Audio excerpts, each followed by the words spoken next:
Look, you all decked out in your new Tri-State running clothes. Very comfortable. Change here? Just throw them on? No, he shipped them to my house.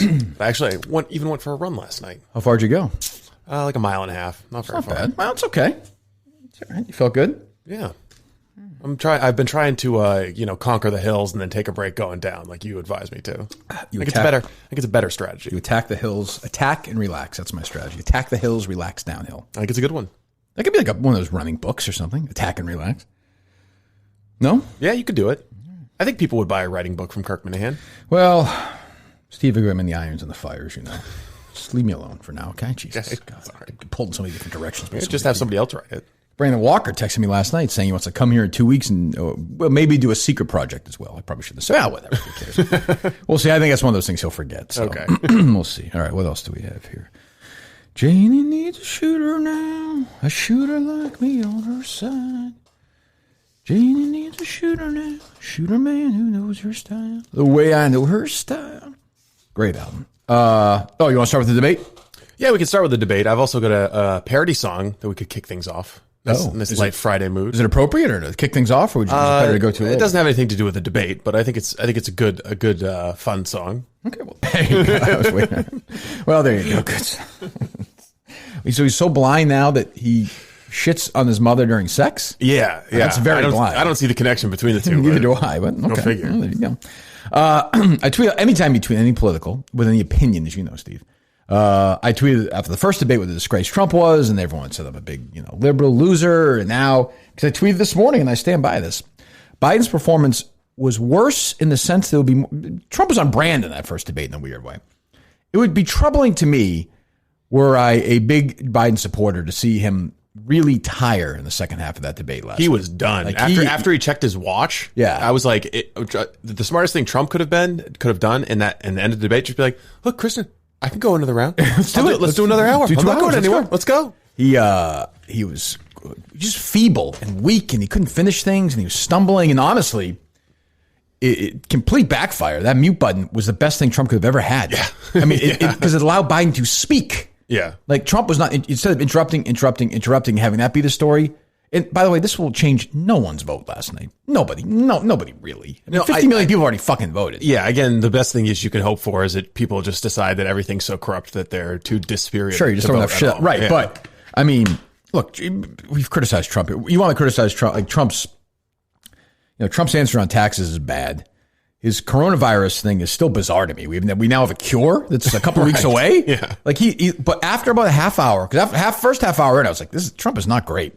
But then he settled in. He realized what I'm going to do is kind of, once we get to the back and forth part of it, I'm just going to give Joe a couple of jabs. Like, where's the cage, Joe? Who brought in the cages, Joe? Who brought in the cages? Stuff like that.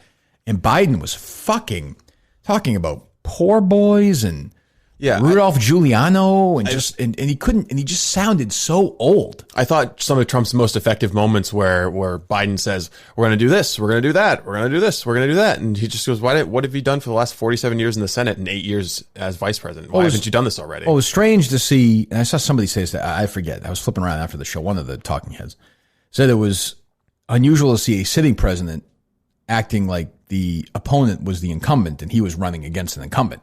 Well, he was basically, what's your right? It's true, but it is the dynamic that's set up because he's been in government so long. True. He's been in it for, 50 years now or whatever, 60 years. So it was troubling if I were Biden. I mean, he was cooked after an hour, done. Like I actually felt bad. I was like, can somebody get this guy a fucking seat? And they, by the way, they benched him for 4 full days before this. So the theory is that he has sundowning dementia. What do you mean? Which is when it becomes evening, that's when your dementia symptoms kick in. And that the reason they benched him for 4 days was so that they could change his sleep cycle and his circadian rhythm so that he'd be more with it in the hours when he's This theory is based on from who exactly? James Woods? No, just an analysis. Just an analysis. Sharp medical analysis? No, he took 4 days off. He has to have dementia. He took 4 days off for that. Yeah. 4? Like he didn't... like how many days is he going to have to take off before he goes to a G7 meeting? And it's a good question. Some foreign leaders. His president was in the same state as him the other day, and he didn't go with him. Like it's a very weird scine right now. Obama this week campaigned harder than Biden did. Much harder, fucking much harder. I don't know where's Kamala right now. Oh, I don't know. Where's anybody other than Trump right now? It's weird. Like I know Pence. It's their best strategy though. If you really believed the polls and you thought you were ahead in all these swing states, yeah, but they can't. Nationally, but they must have some healthy skepticism about the polls only because of 4 years ago. They have to. Even if they do, the best thing for them is just to hide Biden. Like, it's a calculated strategy to keep him not making those gaffes. Like last night, just about, the fracking, the healthcare, all the different things. Yeah, he just lied a couple dozen times. The fracking was weird because that's strange because it's so provable. Now, yes. I understand most of the mainstream media won't really report it. But, and I don't really care that much about fracking, but Biden was like, no. And then immediately were videos that, you saw the videos. Yes, of course. It's bizarre. But it doesn't matter whether the mainstream media fact checks him or not, because you've got a president with 80 million or that's true, 87 million. Yeah, and he just tweets out a video, and it's so obvious. There are like 8 or 9 instances of Biden saying, I'm going to completely ban fracking. And then he's like, well, put it up on your website if you have it.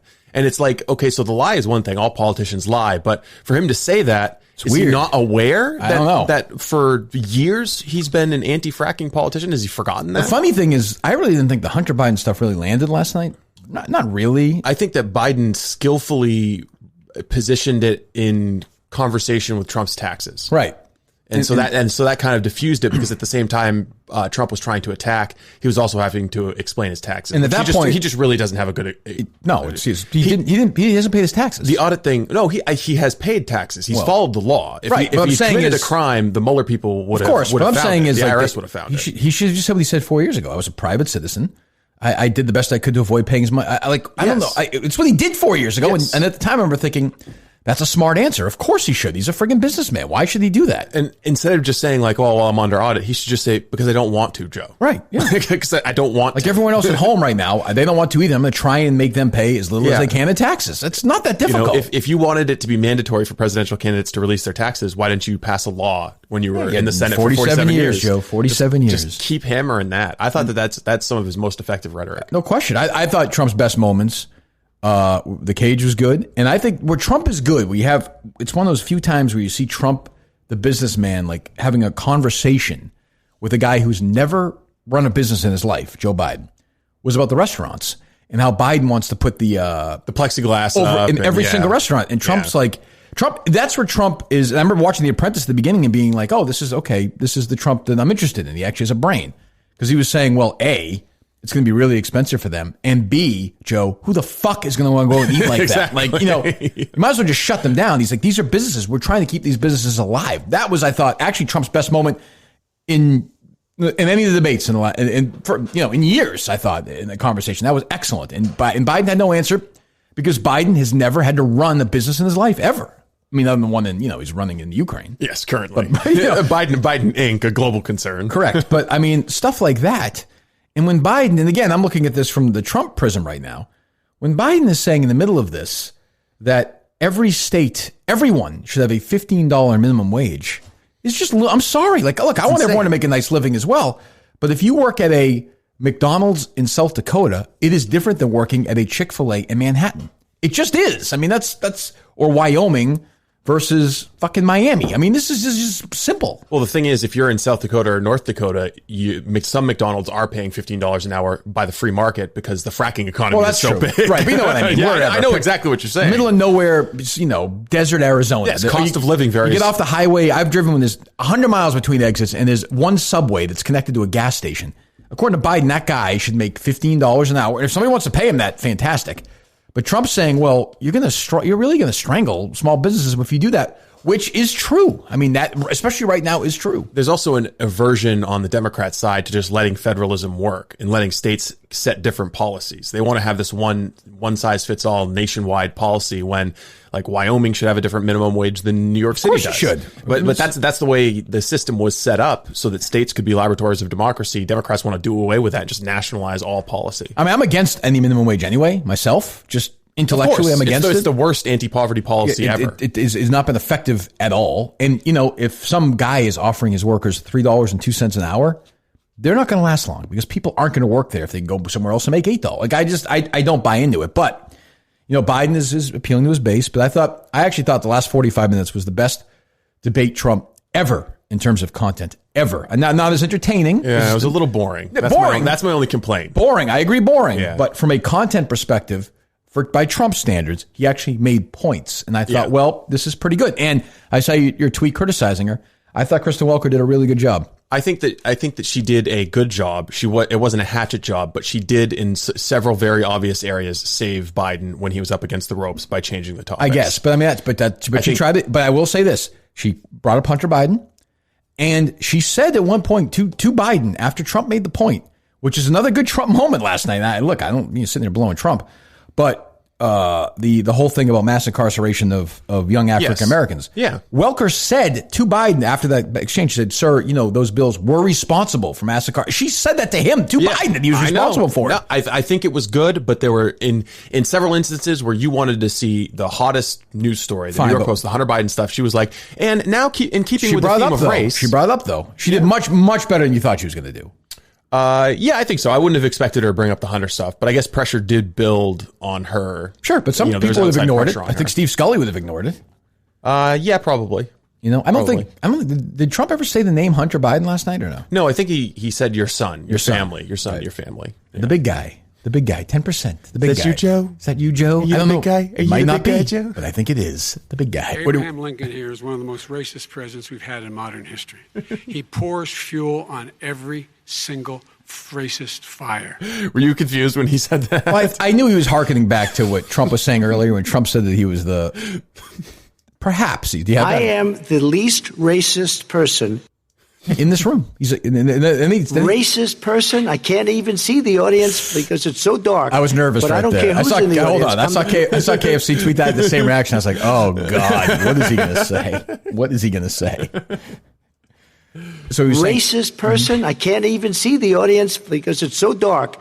But I don't care who's in the audience. I'm the least racist person in this room. Okay. What if okay? I don't know. I don't know how you compare that. I mean, okay, all right, sure.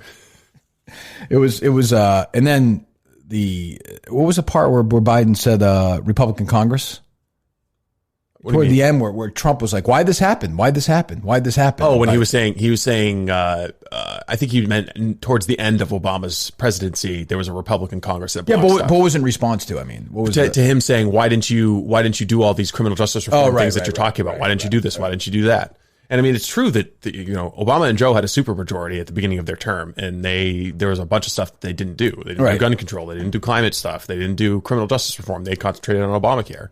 When things were good, and then Kristen Welker, I understand some people care about. She says we're going to go to climate change right now. I was like, what the fuck are we doing? Because Trump was like, I don't know a fucking thing about this. Trump was like, trillion trees. Yeah, and then, but I mean, also Biden's like, we're going to retrofit 4 billion buildings. And we're going to build more wind turbines and more. Have you seen the windows in those buildings? Very small windows. Yeah. Very small windows. Not good at all. Very small windows. But there's one that kills me. Is when Biden's like, we're going to put 5,500 charging stations for cars all across the country. It's like, oh, okay. Do you know what they're powered by? I think he first said 5 million or something. Yeah, they're powered by coal-fired plants. So that's what Teslas run on. Just the clean new age Teslas run on coal fire. Is it pronounced Tesla or Tesla? Tesla, whatever. Which one is it? Probably Tesla. Oh, you're confusing me now. Nikola Tesla. I think that'll be right. And I don't look at this in terms of the way he does. Blue states and red states. They're all the United States. And look at the states that are having such a spike in the coronavirus. They're the red states. He doesn't look at them by states. They're not red states or blue states, but hey, fuck those red states. They're the diseased ones. I don't know why they just both. Trump basically says, I don't know why Biden doesn't say yeah, I don't care about the red states. You're never going to vote for me. Fuck off. Here's my appeal. But you just lost yourself Texas, Joe, in Oklahoma, and Pennsylvania with that oil. I thought this is where Biden started to get a little sleepy Joe on. How are you? What was your enjoyment level watching Biden stumble around? Was it high or low? Because it wasn't a crazy debate. No. It was sad, right? I felt bad for him. In terms of entertainment value, I would give that debate a C+. Not even. I mean, it was. I swear to God. I understand people think he's corrupt. He's a politician. I fucking feel bad for Biden when he's like that. He looks like a fucking alien. He does. He's old. He can't speak. Forehead doesn't move. Anytime he gets a little animated, he gives that big smile. The only thing that goes up is his eyes. Yeah, he's got that Joker. I just feel bad. He has no energy. He has no light. He's so old and feeble. I fucking feel bad for him. And it doesn't really matter because if he's elected, he's not going to do anything anyway. He's just going to run around him. I mean, he's not going to be able to do anything. No, they're just going to treat him like, The Republicans will take back the Congress after 2 years of a Biden I just mean even inside the actual Oval Office, people around him are going to run the place. Oh, yeah, of course. Of course. But he really won't be able to get any of what he's saying done. It'll be just a maintenance of the status quo. So who had the talk with Trump that said, Donald, you have to shut the fuck up tonight. Speak on content. Don't go nuts. Yeah. Be patient. I want to know who the person is who has that conversation. I think he probably gathered quite a bit of it himself just from watching news media. Because he doesn't. I think he doesn't seem like somebody who learns from his mistakes, though. Yeah, I think probably Melania. I'm sure they have deep conversations about that. I mean, they do. She's more politically aware than people give her credit for. I guess. I don't know. But he did. Listen, when he does lousy in the first debate, I'll say it. He did a fucking really good job, especially in the. Not good on coronavirus. I don't know what the fuck he's talking about. But I have to admit, when he talks about, I don't fucking care. I actually think that the coronavirus stuff was better because he clearly positioned himself as, I'm the guy who's going to open this up. Joe's the guy who's going to shut us down. So that was the overarching message. This guy wants to close everything. One person gets it. He's going to close everything. He's going to close everything. And then Biden's like, no, I'm going to close. I was just like, Joe, wake up. Somebody give him a shot. Wake him up. You could tell that there are a few moments where Joe's just kind of bubbling along, and then he just like a spark of something that was trained into him. It's so true. In, and he just turns and he's like, and gives the. When they ask him, when Kristen Welker, who again did a good job, Kristen Welker, right? Yes. Asked him about like what would your speech be? Last question, inauguration day, or the one to the African American families who were living next to the wires or whatever. That was a planted question, and Joe Biden knew it was coming. Joe Biden absolutely knew that was coming. That's one of those moments where Biden was like, his eyes kind of lit up. He's like, when I was living on the east side of Delaware, it was like, the totally planted question. Completely, he was ready for that. I haven't seen a lot of people saying that. As soon as I heard it, I was like, Biden got that one in advance. That's a fucking. There's no way he had that. He was told that story 50. And then the inauguration. I mean. That's where Trump is actually, I think, better than Biden because he just ignores the question. Yeah. He's like, he just gets into his thing. But what sound are we going to play? One of the moments where the lights clicked on for Biden and he goes into scripted speech mode. This isn't about, there's a reason why he's bringing up all this malarkey. There's a reason for it. He doesn't want to talk about the substantive issues. It's not about his family and my family. It's about your family. That's right. And your family's hurting badly. If you're making less than, if you're a middle-class family, you're getting hurt badly right now. You're sitting at the kitchen table this morning deciding, well, we can't get new tires, they're bald because we have to wait another month or so. Or are we going to be able to pay the mortgage? Or who's going to tell her she can't go back to community college? All problems with which Joe is intimately familiar. He said many. Yes. Joe loves the in the house thing. Like, it's coronavirus. This man is responsible for the husband who's, in his bed reaching for his wife. She's not there. There's one seat open at the kitchen table this morning. At one point he said about rolling around in your bed. I don't know what the fuck he was talking about. No, and that was ridiculous too, because, so that, I understand over 200,000 people have died from coronavirus, but there's a lot of other people dying too, Joe. True. And it just didn't seem like it had that big of a broad appeal in terms of a message. Trump has not handled it well, there's no doubt. But look, he likes Dr. Fauci. He likes him. He's a good guy. I want to talk about North Korea. I do want to turn to 10 seconds, Mr. President. That's 10 a seconds. Typical political statement. Let's get off this China thing, and then he looks, the family, around the table, everything. Just a typical politician when I see that. Let's talk about North Korea. I'm not a typical politician. Okay. Trump a couple of times, by the way, also he's right. Trump, notably a couple of times, I think attempted a Biden impression one or two times. Did you notice that? It did not work. No. It was not a good impression. I don't know what he was doing. So this is an instance of where Welker very obviously comes in and saves Biden. Well, go ahead, Steve. If this is true, then he's a corrupt politician. Right. So don't give me the stuff about how you're this innocent baby. Joe, they're calling you a corrupt politician. Nobody's President Trump, I want to stay on the issue of race. We're talking about the issue. Laptop from hell. Laptop from hell. We're talking about race right now, and I do want to stay on the issue of race. President Trump, I have to respond to that. Please, because look, very quickly. So like Joe and Trump are both itching to have this fight over the Hunter Biden allegations. She's like, no, race. No, let's talk about race. Would you have ever guessed that Biden would be the first one to bring it up, which he did last night? Yes, he did. It was very weird. That's when I thought that the moment started to go downhill for him. It was in the middle of the tax stuff, right? Yeah. But he actually did okay with it. He actually did okay. We are in a situation where we have foreign countries trying to can't interfere speak. in the It's outcome weird. of our election. His own national security advisor told him that what is happening with his buddy, I will. His buddy, Rudy Giuliani, he's being used as a Russian pawn. He's being fed information that is Russian, that is not true. And then what happens? Nothing happens. And then you find out that everything that's going on here about Russia is wanting to make sure that I do not get elected the next president of the United States. There you go. It's all horseshit, though. Like the FBI, the intelligence have come out and said that it's not true. These debates. So I'm just saying, like that laptop is Hunter Biden's. Like all that information is real, and even in that debate, they didn't deny it. No one has denied that laptop is Hunter Biden's, and all of the emails are authentic. There's no great comedic moments from last night, though. No. Like, did you laugh at all? No, I didn't either. I was looking for some Trump laughs. I can't laugh at Joe Biden. Makes me sad. He does feel sad about that. And the only funny part is when you're on social media and you see these fucking idiots who I think, do they literally believe when they tweet this that coyotes are dragging children with their teeth? Yes. The people who are on the left who are most passionate about immigration policy are fucking idiots. Led, by the way, by the biggest idiot of all, Jemele Hill. Oh, of course. People are tweeting me. She tweeted that. Like coyotes, really? So they think that, and I think most people paying attention, who listen to the show, read, they know what coyotes are. They're people who bring kids illegally across the border for a high fee, for money. Yeah, maybe they survive, maybe they don't. Yeah, They're also prolific rapists. Correct. So Trump says coyotes a couple of times, and people like Jemele Hill, this woman from Georgia who is a rep, I think, in Georgia as well. One of the Sex and the City, Kim Cattrall, I think, another fucking idiot. They think in their minds they're thinking then, and again, all they've done is talk about this for the last 4 years. They care so much about this policy that a coyote.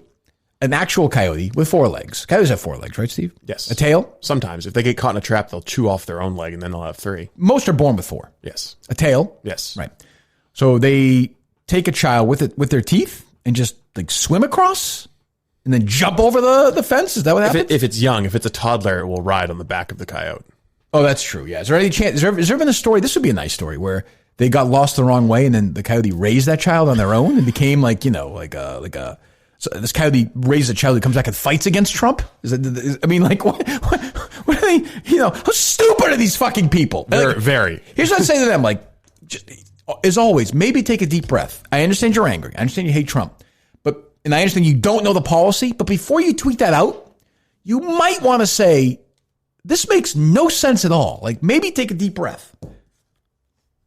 Sorry, I'm just looking at a collage of all the blue check marks who are like coyotes. I didn't know that they were that smart. None of the names that I think we would know, though. I think one of them is that one of the Sex and the City ones, I think. Is that right? Yeah. Kim Cattrall, is that her name? An idiot. Yeah, let me. I could be wrong. Maybe now we've reached the point where what's trending is the right-wing people dunking on the left-wing people. People are brought here by coyotes, she tweets out. Oh, David Hogg was one of them. That guy got into Harvard. Imagine calling the immigrant parents that bring their children to the United States for a better life coyotes. I don't think that's what we're talking about, Dave. I don't think so. Is he one of the Parkland kids? Yeah. You have no sympathy for him, even though his school got shut up, right? I have sympathy for all victims of school shootings. Forget it. Who was it? Yeah, Jemele Hill had it too. What did she have? The problem is I have every response to Jemele Hill, but I don't have her actual tweet, of course, because she blocked me. Weird. But it was basically like that, yeah. It's not that hard to do. A person who smuggles immigrants into America, and they come from any country hers was coyotes, dog. Yes. Question mark. Who was do you have the one with the she's a rep from Georgia? No? Darshan Kendrick. Yes, yeah. What's hers? Did real Donald Trump just say 545 kids they can't find their parents for came over through cartels and coyotes? How the hell does a coyote bring a whole human across the border? You know what? That is a good question. Stop talking.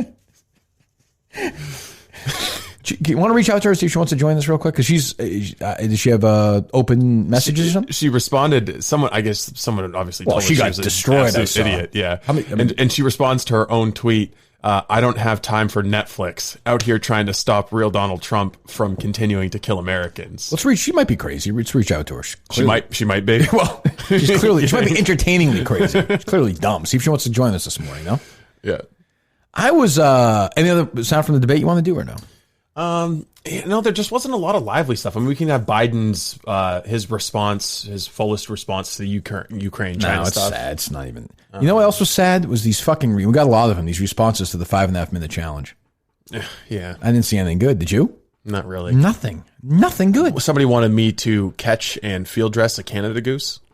Can you do that in 5.5 minutes? I don't think so. A lot of people want me to masturbate in 5. I mean, that's just, we joked about that on the show. Yeah, and there's a lot. Not a great job. Not good. Not good, Steve. Not good. Well, the thing is, the Doc Emmerich challenge doesn't expire. I'll always have that sound effect. That's true. You're right about that. Oh, God. Hi, Darshan. Okay. Would you like to come on the Kirk Minihane show? How many words a minute can you type? And talk about... I don't know. I haven't tested in a while. I mean, are you good at it or no? I think I'm decent. Do you type with all your fingers? Mm-hmm. Oh, I don't. I'm a... Yeah. Did you have typing in high school? That's how old I am. On a typewriter or typewriter? Yeah. Okay. We were Mavis Beacon 8. But what does that mean? It was a computer program where it was like a virtual classroom where the teacher turns it on and then goes, I don't know, out back to smoke a bowl or something while the computer teaches the kids. My mom was a secretary and she could really type fast. I was always sort of envious of that. Yeah, same with my mom. I was always like, hey, Mom, could I dictate this paper? Like, you want to type this for me so I don't have to hunt and peck? Go ahead. Would you like to come on the Kirk Minihane show and talk about last night's debate? Definitely. I think we'll see how she does. I don't think she'll get back to us, but that's okay. No? Oh. And the coyote say, So let me guess. Does the coyote go to the Acme catalog and order a catapult and just flip the illegal immigrants over the border? They're dreamers, first of all, Steve. And secondly, they're aliens, actually. They're dreamers. We're all looking for United States federal law calls them aliens. Well, we're going to switch that. How do these kids get in the mouth of these coyotes? By the diaper. Kind of like the storks. No. I mean, who is handing them to the coyotes? Is there a service like... The coyotes deliver, actually. They come to your house? Yeah, it's like Enterprise. They'll pick you up. Oh, wow. It's like Amazon? Yeah, you just show up? You just place an order and the coyote walks up and crawls into the crib, grabs the baby and drags it across the border. Huh. Do you have any pet stores? Let's look up a pet store and talk to one today. See if we can get a coyote to come over and deliver Steve across the border. Let's see. Those pet stores at the malls have kind of died away, huh? Even before coronavirus? That was always a depressing scene. Yeah, well, the animal rights movement kind of took up arms against them, because it's just not right to have dogs stacked up on top of each other like that. I guess. Wasn't a great life for them. I suppose. By the way, Trump was like crispy last night. I don't know what that color was. Yeah, he was a deep burnt sienna. I know it's autumn, but Donald, what are we doing here? Like, what was that look? So you want to call it Petco? That's too. I like a local pet place, Steve. Like a local place? Let's see. How about a local pet shop in Pet Supplies Waltham? No, I'm saying local. Like it's somewhere on the East Coast. It's the East Coast. 9:57 everywhere, right? Mm-hmm. I miss having our time zone correspondent. It's not the same without Mike telling us what time it is somewhere. How about Polka Dog Bakery in Chestnut Hill? No, I'm saying let's look around I'll pick a town. I don't know. Horseheads, New York. Horseheads, New York. Is there a pet shop there?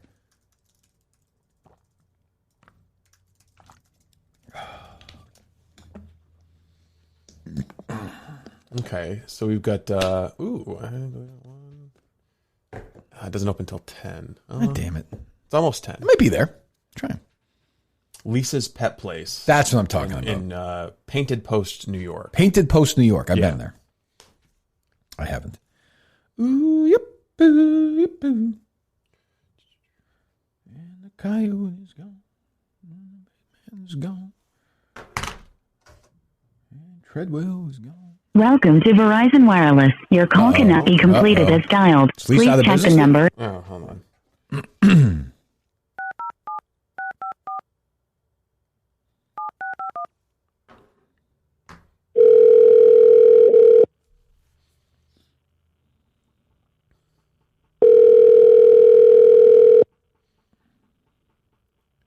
Darshan is a corporate attorney and investment advisor.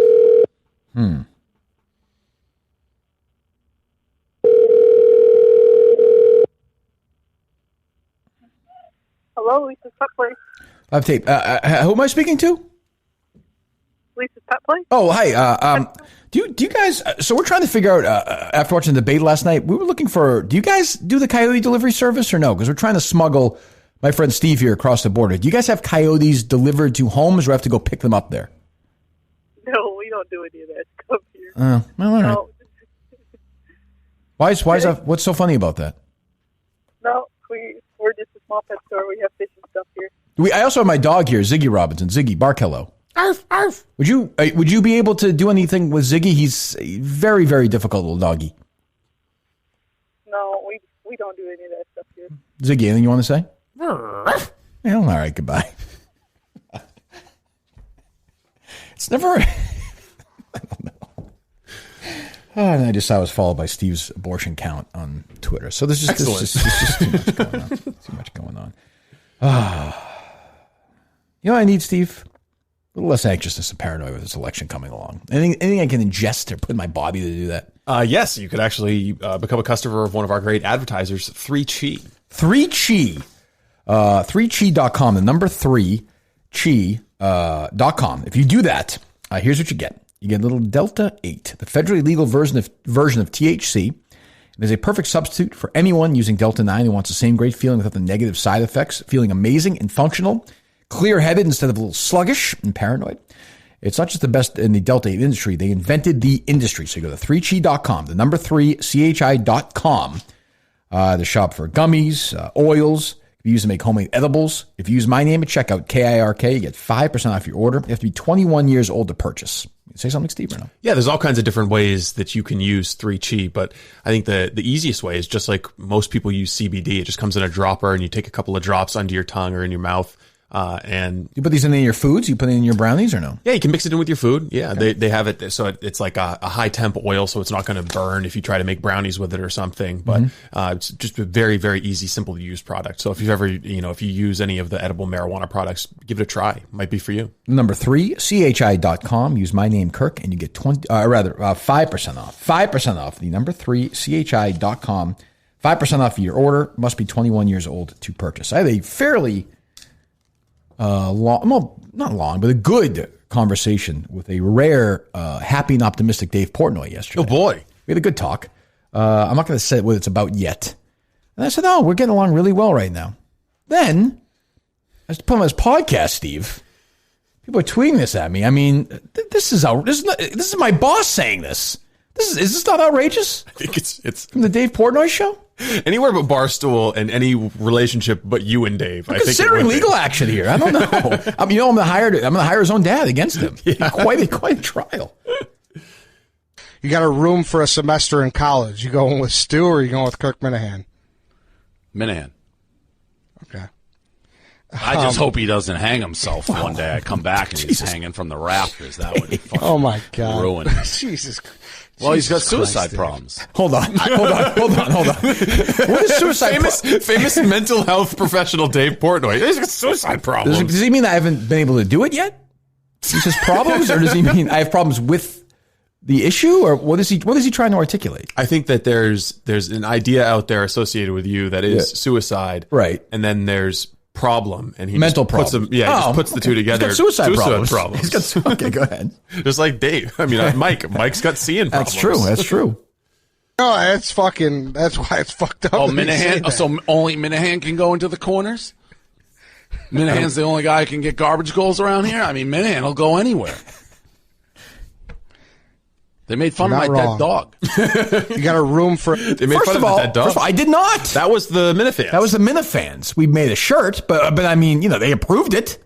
They did. I felt bad about it. Actually, I do think I made the only thing I said to Dave was like, the dog's fucking 50 years old. Like, it's a dog. It's not a person.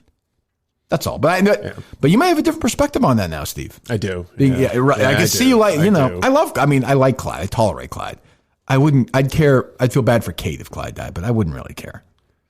I know that's bad, but I would get over it. Yeah. Like, let's say Ziggy died today. Like, wouldn't your life be better in a lot of ways? Would you have more flexibility? No, I don't think so. Would you take a day off from work? We're in the middle of a pandemic. What more flexibility to go do what? Well, if Ziggy died on Wednesday, would you want to take Thursday off from work? No, of course not. Okay, I don't know. I mean, I'm just saying it's not that kind of relationship yet. No, I don't think it's going to be there because he is a dog, but I like him. And if people were, making fun of him, if there's some asshole who has a Twitter account dedicated to his name, ruining his good name. I could believe the amount of people. So I quote tweeted and said, I can't help it. I love the guy, meaning Dave. And people were like, this guy, his fucking dog, get over it. I'm like, that's a funny line. That's funny. That was funny what Dave said there. That's funny. But I mean, I think it's also funny that the Minifans tweet gifs of me strangling. I agree too. Like it can be heartless but also funny. The other thing was funny. It doesn't translate well in the podcast. Is you saw that Warden of the North Trump thing with you?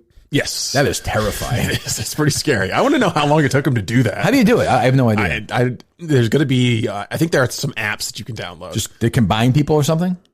That was fucking really weird. Because TJ Hubbard once showed me the app that he has on his phone where he's got like 150 different examples of your face. And of my face? Yes, and 150 different examples of my face, like all different angles, and he like swaps through to make those GIFs. So that's not discomforting at all to hear. Thank you for telling me. Jesus Christ. Okay. It's okay. He's got the same thing on a bunch of Minifans too. That's true. That's true. What was the... explain to me briefly this... I listened to it. So I don't know who Rico Bosco is. He's a guy who gambles. Okay. So he's a gambler at Barstool. Yeah. Okay. I think he was a recent hire, relatively speaking. So what's the issue? So they're doing the Pick'em podcast, which is, I think it's kind of like a rotating group of people, but it was Dave, Big Cat, and Rico. And somehow they're just talking, and Rico lets slip that he has this, what he called a hype group. Okay. Which is basically like the private Minifan thread. Right. Except for it's just for Rico. And he says that, Dan and Dave get curious and they're like, well, let us in. Let us see what this is. And so for That's a mistake. For some fucking reason, Rico just like pulls back the curtain and he's like, yeah, come see what I've been doing with, outside of the purview of everyone at Barstool. Go ahead. Then add us in. Are you adding us in? I'm about to. Okay.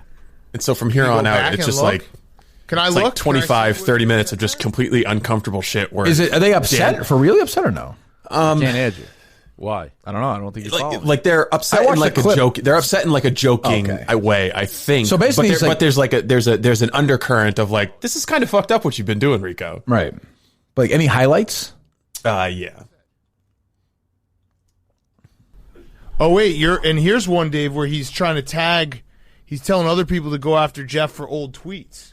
Sounds like you have like a little army that just Jeff who? Go and have them troll people. Maybe Jeff Lowe and try to bring. Oh no, it's a different guy. Somebody else at Barstool. Somebody else. Hype guys. What is right, that? but you're trying to get a coworker basically fired. Yeah, I mean, this is like a spectacular dick move. Sully Soprano's the biggest fucking rat on this chat. What does that mean? Uh-oh. It's like an inner joke. He's a day one guy. Get fun with the guy. I kind of like this guy. I don't know. This doesn't seem very fun. This seems really serious. I'm scared being in here. That's just Dan concern trolling, though. I just hope I don't find anything you talking about me, and it just gets really sad because we go back a long time, 2 presidents. No, you're good. But you just said that you never talk about conversations that we have had privately, and then Dave just found that.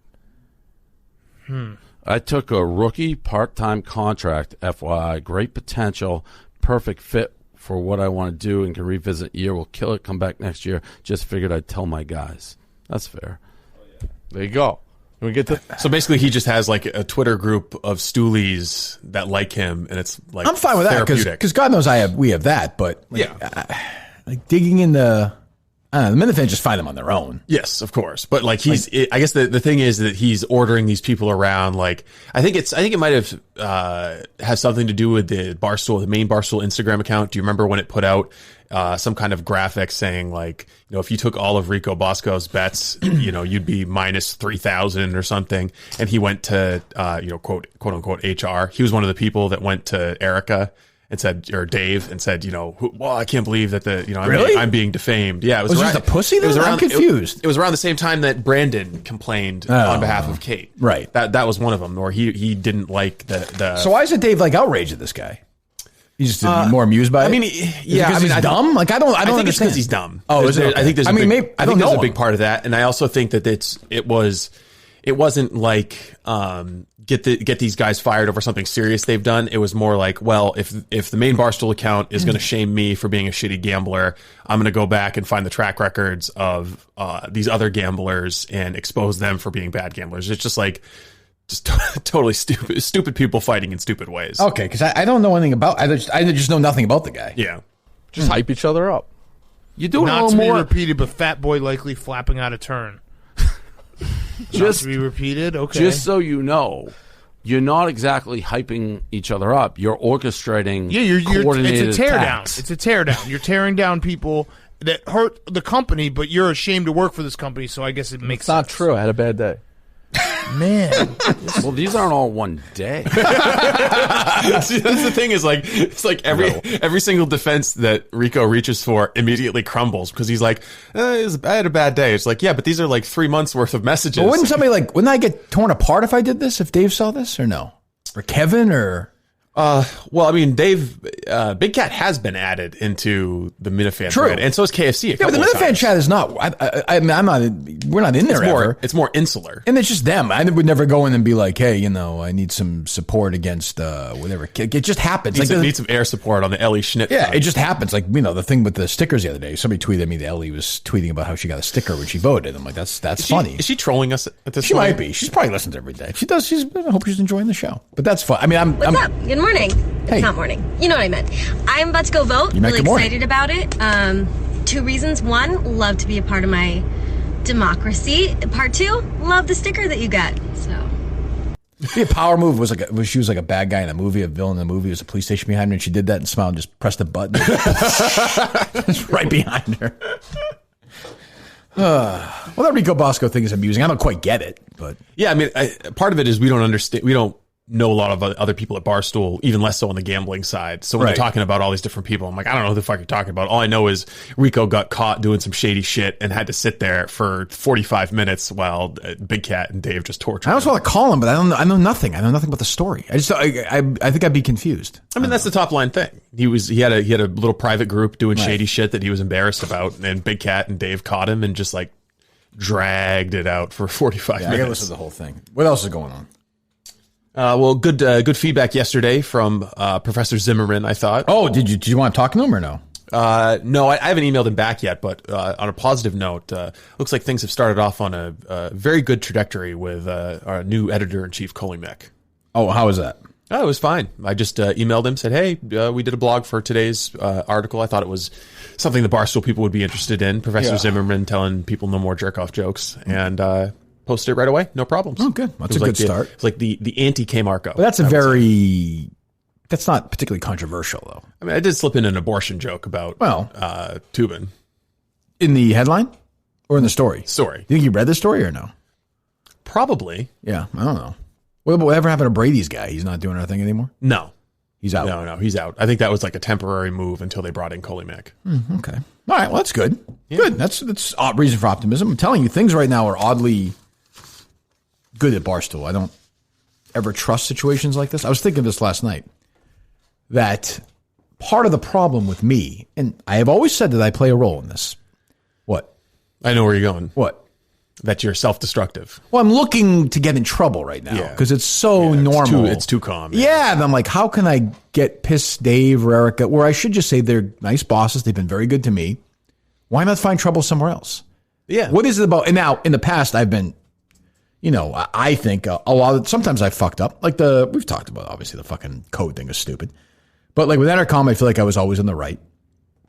But like, now I'm kind of like, because I had a very good conversation with Dave about something yesterday, and I'm very excited. I talked to you about it yesterday for the first time. And I think it could be really good, right? Yes. Could be big. Big. Yeah. I get along great with Erica. I get along great with, Dan and Dave and Kevin and Brand, all these people. And I'm kind of like, I feel uncomfortable when things are this calm. Well, let's pick one of them to go to war with. Let's go. But why though? I don't know. Go to war with KFC. But why? Over what? I don't know. Let's find something. Like, I don't know. Yeah. But I'm saying is, is it just going to be peacetime? I mean, listen, we can get in trouble a bunch of other places, but is it just going to be peacetime now, or something happen again? Well, obviously something's going to happen again. It's like saying, is the tide going to go back out? Well, I guess my reaction then would be, let's just say Coley Mick writes something stupid. and we make fun of him, and that leads to some battle. Is that then my fault, or is it his fault for writing it? It's my job to react to it, isn't it? I think you were brought in to be to serve in the ombudsman role at Barstool. In my mind, so anyway. I think you can continue to serve that, but I don't think it would be your fault if you were critical of something that was written on the blog. Yeah, like the Kate story. If sure, it's something like that again today, I'd make for Trista Crick. Yeah, I mean, those are pitches that we have to swing at. We have to. Yeah. But then they get mad, and then it becomes like. But I also think you're underestimating how good of an editor Coley Mick is. It could be the case that no more of that stupid shit's going to pop up on the Barstool blog because he's such a crack fucking editor. He just saves stupid shit for his Twitter account. He's going to tell Kate, you know what? You don't quite have it yet. Go back. Another shot. Yeah, you're not giving Senator Hawley a real fair shake here. Go talk to Deep Throat. Yeah, go fly over to China. Have a conversation.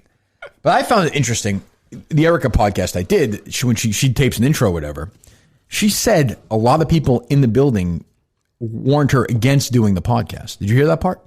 Doing it with you. Yeah. I thought, well, who the fuck is that? And she taped it, so I wasn't there for that. Who would that be?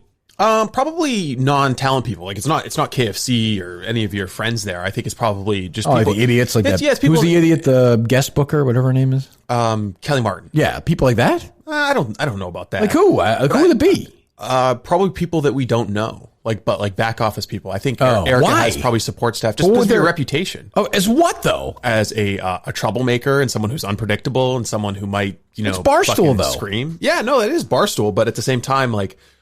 Erica's podcast isn't first and foremost about content because she's the CEO of the company. Well, like having good, exciting content, I think, is secondary to her role as the CEO of the company. But not during the podcast, though. You're not saying yes. During, I think her. Do you think the content is not important to her when she does the podcast? She's never going to do anything on the podcast that undermines her ability to be manager and chief executive of the company. Nor should she. Unlike Dave, who will light everyone on fire and get in trouble on his podcast. Yeah. And, I mean, not get in trouble, Yeah, but he's a content guy first. So he is constantly thinking about, he needs to be, just a Tasmanian devil of content. Where you go from where we were in July or June? When was the madness? When they spent the whole week us on the rundown, we were on vacation. It was like early July? it was early July. July, August, September, October. About 4 months. What a change in 4 months. I think you and I both would have said, I think I said it, no chance we're here at Labor Day. I think we were circling dates on the calendar to be like, see you later. Yeah, I mean, au revoir. We were fired. I mean, it's not and now twice. And now things are, I would say, the best they've ever been, even when we got here. Yeah, well, I mean, you got because Albright was pretty much all good families fight a little bit, and then once they make up, they're even stronger. I suppose, but Albright was when was that? It was a year ago. It was like August, more right? than a year ago. Yeah, so we had just started basically. So from Albright to now, it's always been kind of rocky, but right now it's not. I mean, I know people hate us there. I don't care about that, but I feel odd. We're not going to announce anything yet, but the thing that I'm working on, I think, is pretty exciting. I think a lot of people are going to be surprised what it is. I think, right? They won't see it coming. Yeah, that's good. Yes. All right. Won't see it coming, right, Professor Zimmerman? Get it? Coming? Get it? You're jerking off? My first draft of that blog post yesterday, I was trying to get in as many jerk-off euphemisms as possible, but then I was like... It's not funny, is it? What's so funny about that? No. Nothing. Well, as Sigmund Freud would say, you're making those jokes because of your own anxiety with masturbation. Correct. Back then, it wasn't a big deal. People just jerked off all over the place. In hindsight, I should have asked him, like, what's bad about that? Like, if people are using humor to overcome some kind of anxiety they feel, like, why is that necessarily bad, and why are you trying to get rid of it? It's like any other situation. Why do people laugh? Like, after somebody dies and you're done and you're all sitting around at the end, like sometimes there's a little gallows humor, Yeah. It's okay. It's really okay. It's kind of therapeutic. What else we got? We don't have a ton of sound. Mm-hmm. It's pretty much all debate stuff, but we do have some of the yesterday Trump put out the 60 Minutes interview. And I think we both kind of felt the same way. I did not think that it was going to be a good move. I didn't either, but it makes... When he stormed out and then put out the picture of her without a mask on, I was like, oh, here we go. She probably got onto some tough question and wouldn't leave it alone, and he stormed out. But he didn't storm out. He sat there and answered her questions the entire time, and then was like, fuck you. This was a biased interview. And Leslie Stahl sounded like a complete brainless moron. She didn't have a fucking clue what he was talking about. Well, I think we talked about this yesterday. Like, I don't think she knows the story because I think she just ignores stories like that, And I know, and when 60 Minutes does their whole, like, this isn't the right thing to do, it's a losing argument. The statement that they put out, well, we had an agreement and 60 Minutes is the foremost news show in the country. It's like, come on. Trump doesn't care. We remember the Dan Rather shit. Like, we remember the Air National Guard story. You guys have been doing hatchet jobs on Republicans for a long fucking time. Also, if you want to go way back, is a great movie, The Insider. Michael Mann movie with Pacino and Crow. And that's about how 60 Minutes first crumbled under Big Tobacco. Oh, yeah. Crumbled under, and then got their shit together, but they were terrified. Another case, by the way, where some illegally obtained documents were very true and were hidden for a long time. Well, Leslie Stahl's another one. Like, Biden, Trump, Ginsburg, these people who were prominent. Leslie Stahl's going to be 79 in December, and she's on television. Old white. What's the difference? Andrea Mitchell. Pick your Brit Hume, whoever, Geraldo Rivera, Chris Matthews until earlier. He's gone now. Both sides. This is not why isn't there, wouldn't you rather see, I think Savannah Guthrie did a good job with Trump.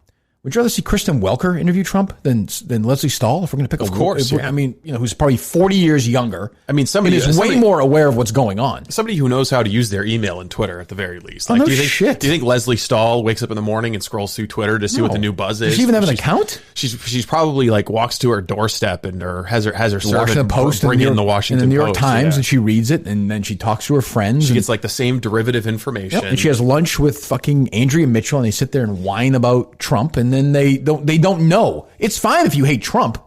It's actually better for me if you're interviewing 60 Minutes, but have some fucking ammunition. You want me to play the one cut that they one of the cuts that they put out? But that's what you've discredited yourself. You told me that. Leslie, you've discredited yourself. When you say that you're not going to cover Biden, you're going to ask him what flavor ice cream he has, okay? Instead of why did Hunter get $3.5 million from Moscow? Instead of why is an energy company paying your son $183,000 a month or whatever they're paying them, and he has no experience in energy, you discredit yourself. I don't have to discredit. So, story about Hunter and his laptop. Some repair shop found it. The source is Steve Bannon and Rudy Giuliani. I don't know anything about that. I just know it's a laptop, and they haven't. And you're making this one of the hottest, most important issues in your rallies. I don't know about the two gentlemen you mentioned. This is the most important issue in the country. It's a very important issue to find out whether or not a man's corrupt who's running for president, who's accepted money from China and from Ukraine and from Russia. All these things have been investigated and it's incredible the way you can try and say this. Stahl says all these things have been investigated and discredited. Right. And she doesn't even know what these things are. She doesn't know the story. She doesn't, it doesn't matter if she's right or wrong. She just doesn't know. She's ill-prepared. She's an ill-prepared journalist. So, I mean, look, we've learned, I think I said this yesterday. We now understand. We've known for years. But the one side has stopped trying to even pretend. I almost give them credit. They've said, fuck it. We're losing the pretense. We don't want Trump to win. We're now going to do everything we can to have him lose. They're not even lying. You saw NPR yesterday. They're not even lying about this anymore. But they won't. I mean, they don't come out and say it. They're still spinning excuses. Like that NPR newsletter was like, this just isn't a news story, so we're not going to cover it because it's a waste of our time. Right. They're not coming out and saying, look, this would be harmful to Biden, so we're not going to cover it. That would be being fully upfront about. I guess true. They make two steps closer to saying that. Yeah, exactly. They've dropped. They're trying less hard to spin something like they actually are objective journalists. Well, I was very happy to get from our great friends at Tri-State Renting Company when I walked in and saw the box this morning. But at the same time, I was kind of hoping that was a box of awesome. I'm not going to lie to you. Nothing makes me feel better than the box of awesome.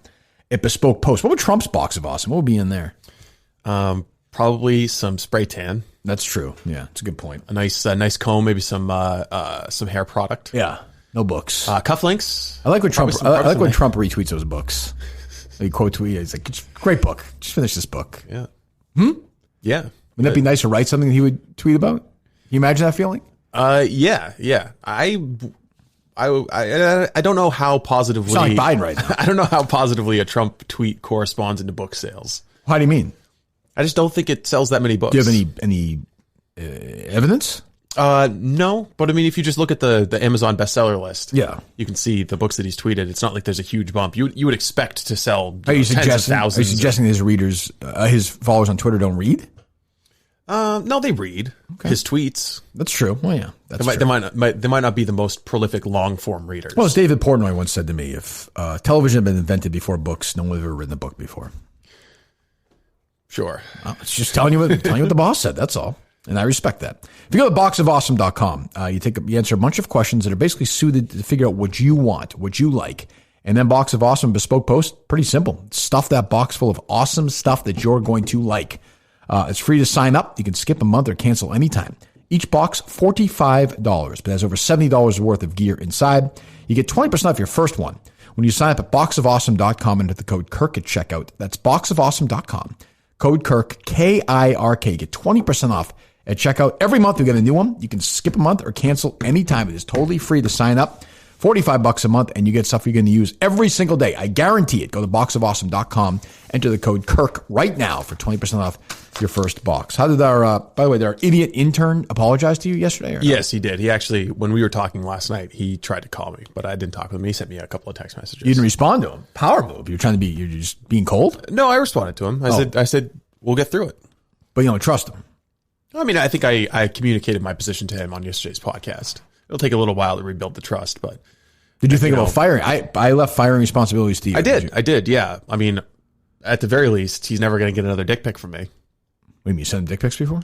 Well, not anymore. Is it a joke or what was for Christ's sake, Steve? Did you consider 1 to 10, 10 being definitely 1, no chance? What number did you get in terms of firing him? Probably like 5. Oh, so you're right in the middle. Yeah. Huh. What changed your mind? Just that he has a long track record of he's worked hard. Helping us out. No question. He's worked hard, and this is really I would say the first time that he's fucked up bigly. True. It's a big one, though. Yep, it's a big one. But is he on zero tolerance policy, though? Yeah, I think so. I think that goes without saying. Well, okay. You just said it, though. Okay. But you said it. Anyway, he was at the VFW last night. He was. Anything of note there or no? No, not really. I think it'll be the commander. Yeah, I think it'll be a good space for us. I think it's going to be a nice event. And the way I saw it on that thing, that's how it's going to look for us. The seat spaced out like that. Probably. Did you watch the video or no? No, I just saw a couple of shots of it. I didn't watch the whole video. So why are you trying to answer the question? Say I didn't watch the video. I didn't watch the video. It's like Biden now. Did you watch the video? I did not watch the video. I just saw a couple of frames. Did you read the Wells report? No, I never did read the Wells report. I did. It was rough. So the way it looked was, so you saw the pictures. It was basically 6 feet apart. Is that where the seats are? Yeah, that's what the state mandatory. So where are the people going to eat? So we'll just set up a table and probably have buffet. I don't know if that's okay. Okay. But it'll be a buffet with people not serving themselves. The new SS Robinson. New SS for him. Super spreader Robinson this time. No, it'll be a buffet set up with people serving. Sure, I understand. So instead of it won't be individuals grabbing spoons shit, over and over again. We'll have some hand sanitizer out. We'll do it as legitimately as we can. Okay. And then when the show starts, they'll be wearing masks. Yes. Okay. We? I don't think so. Okay. Although technically we probably should be because we're going to be the ones talking the most. Right. I don't know. I feel like that's a Kirk Minihane judgment call. We'll see how we're feeling that night. So tickets end when? Sunday at midnight. Sunday at midnight into Monday, you're saying, not Sunday morning midnight. Sunday at 11:59 is going to be your last chance to buy raffle tickets. When will we know who the winners are? As soon as you draw them. When's that going to be? Over the course of next week. Well, how are we going? I'm saying, but there's thousands of them. How are we going to do this? So we're just going to print out each of the names, and we're going to have a slip of paper. No, but I'm saying, how are we going to? Who's determining who the 44 are? You are. I am. Yes. How am I doing that? So at the end of a show next week, you'll draw 10 names. No, you're annoying me now. What I'm saying is, where are the names? What do you mean? Where are the names? I have no idea what you're asking about. The names of the people who bought the tickets, okay? Yes. Correct. Let's say there's 1,746 names. Yes. Okay. That's done 11:59:59. Yes. Then how does that turn into me picking names? I'm going to get a file. Okay, thank you. I'm going to print it out. Okay. And I'm going to cut up little slips of paper, one for each. Why didn't you tell me? That's what I'm asking. That's what I'm saying. That's what I was saying. You didn't say that. We're going to do it exactly like we've done other name drawings. Okay, but you didn't say that, though. feel like I did. You go back to it. You didn't say that. Well, that's what we're doing. Anyway, all right. So I'm going to pick out 44 of those names. Yes. Over the course of the 5 shows next week. Yeah, I think if we front load them, it'll probably be better. So if we did, although we're taping Sunday night. Yeah, okay. Can we cut it off at Saturday night?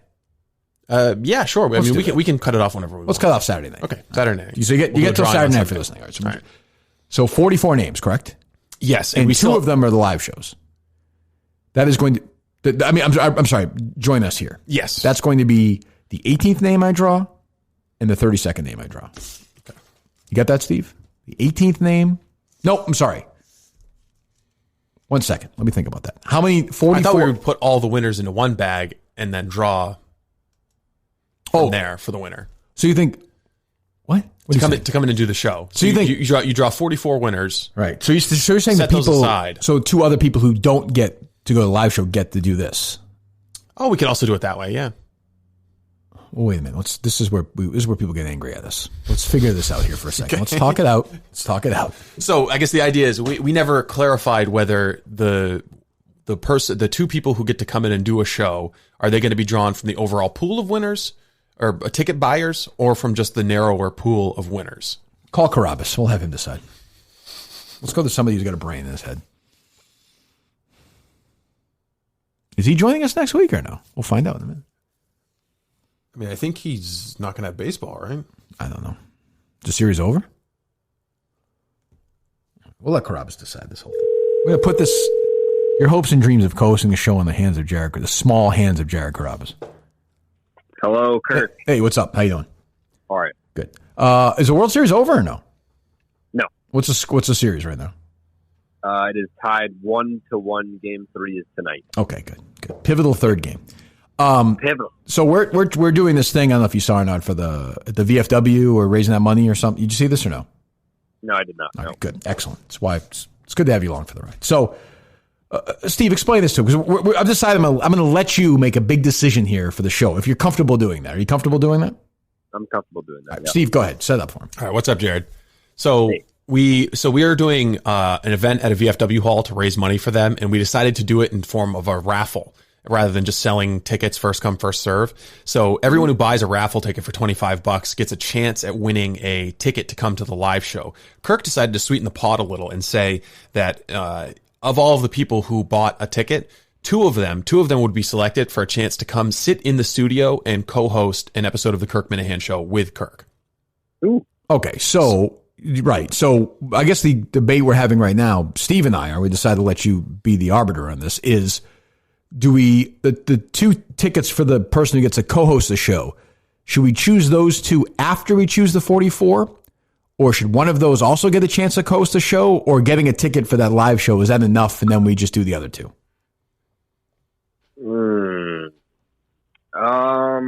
First of all, there's going to be no screening process with I mean, like, I understand it's a raffle, but wouldn't you have, like, couldn't you have, like, a pool of people that are eligible to be the co-host, and then you kind of, like, arbitrarily pick from there? I like this. I like that. What do you mean? How do you mean? It means, like looking at the... Go ahead, Jerry. You're going to have this raffle, right? Mm-hmm. You're going to have the raffle, and then you're going to narrow that pool down to people that could win tickets to go to the live show. But then say there's, like, 40 people that you said go to the live show. It's like, okay, so now you've been able to, you can have like a meet and greet with these 40 people. Like, you guys are the ones that won the raffle, so you also get tickets to the show plus a meet and greet. Mm-hmm. And then whoever you have chemistry with, or this person was funny, or something stands out about that guy, then you can be random. They're all going to suck. They're all going to suck. I don't know if that's true. I think, that's not what I'm calling you for. This is you're moving things in a different direction. Okay. I appreciate it. I mean, I appreciate the spitballing here, but I'm saying no, I'm appreciative. What I'm saying is, though, if you did this for Section 10, let's just say we have 2,000 tickets, right? So 44 people get the golden ticket, because we only have 4 because of COVID and all that. Only 44 people can go. So we pick them. Is it unfair to the other 2,000 people, whatever, that they get totally shut out on both opportunities? Should the person who gets the 44 tickets then be able to get to do the co-hosting as well? That strikes me maybe as unfair.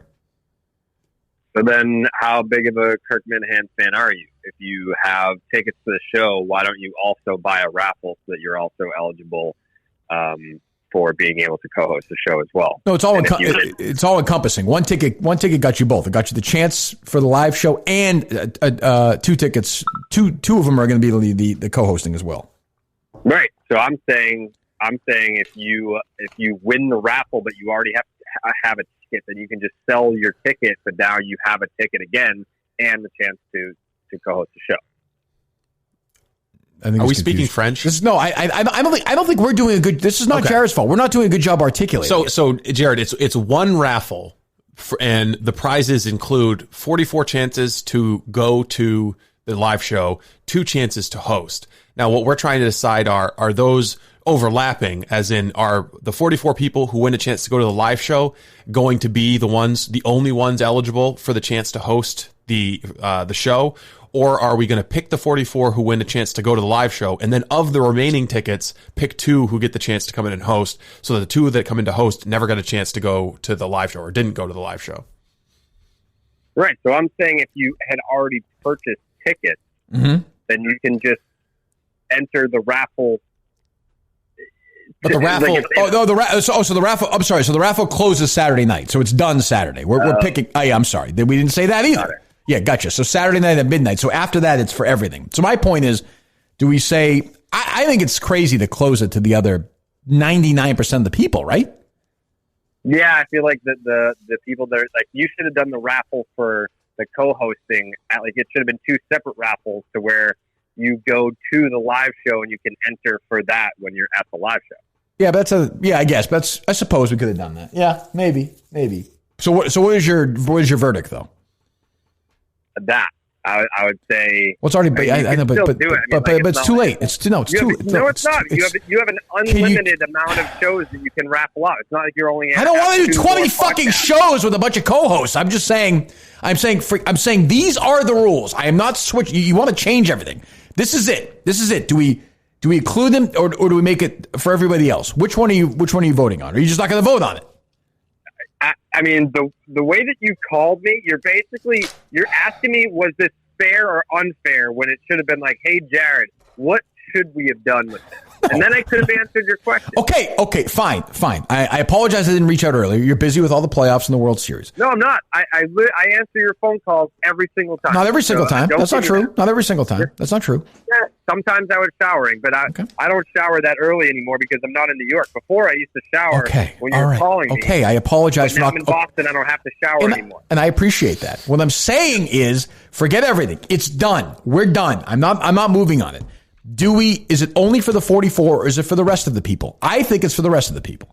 I think it's for the rest of the people as well. Okay. Then we agree. What the fuck? We agree, but it doesn't. What does it matter? It's a flawed system. If my opinion is not going to shape how you actually, your opinion is me. I turn you for the verdict. Okay, good. What are you? What days are there no games next week? I don't know. Probably. They do 3. So what's today? Friday. So Monday. Monday. All right. Well, you come in next week or no? Or you gonna wait till baseball's over? Which is fine too. I don't want to make you do something. I told you that once the games were. I mean, they're 8:00 start. Mm-hmm. So I was like, yeah, I can. Oh, okay. I can do whatever you want. Okay. All right. You gonna come in next week? The games would start at 2, and there'd be games all day. Sure. But I was like, once we get to the World Series and they're 8:00 starts, I can come in whenever you want. All right. What's you know what? I had a question for you, but I'll save it for when I come in there. Oh, okay. Well, yeah, you all right. Well, figure horizontal tees. We'll figure out with Steve and me and whenever you want next week. Good. Sure. All right. Talk to you later. See you. All right, bye. Did he say he doesn't have to shower now that he lives in Saugus? He lives in Boston. He doesn't have to shower. I think that makes more sense. I think giving somebody 2 wins and then having somebody, right? Yeah, I think that's fair. Okay, so we're going to do that. I also think that allows us to kind of draw out the suspense of the raffle. Well, yeah, I think with the raffle, we're going to do 44 into 5 is whatever it is.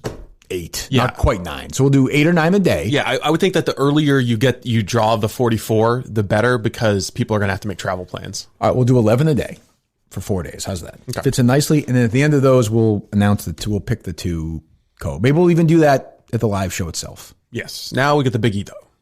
What's that? The bathroom. In the bathroom. Get that taken care of. I've had, I think, probably 5 or 6 serious candidates step up for a chance to eat a bean supper off the bathroom floor. Right. The most serious of which is a guy named Louis who will eat off the floor. Yes, he'll eat off the floor without it being cleaned. That's raising the stakes, and I respect that. I think maybe if he eats it off the floor before and then cleans it himself after, that's hard to beat. He has to be considered the front runner at this point. Well, I can raise it. Would somebody be willing to eat it out of the toilet?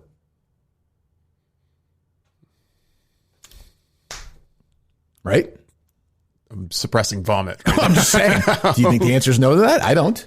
I don't think that the answer is no. No. That's if you're the guy there, you're also a celebrity at the live show if you do that. You're the guy who eat the hot dogs and beans out of a toilet. I want hot dogs in. How do you eat beans? You can eat a hot dog out of a toilet very easily with a fork.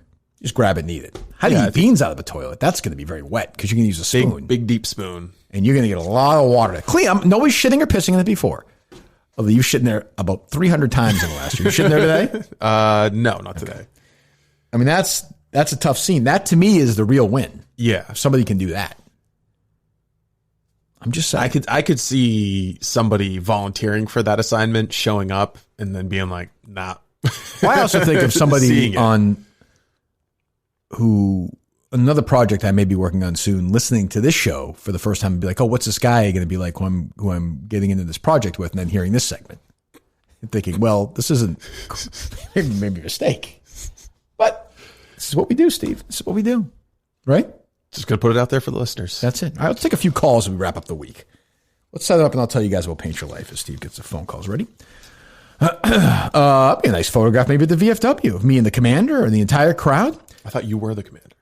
Well, I mean, he's one of those guys you let him pretend he's the commander. But you really run this. It's like the Bush-Cheney situation, you know?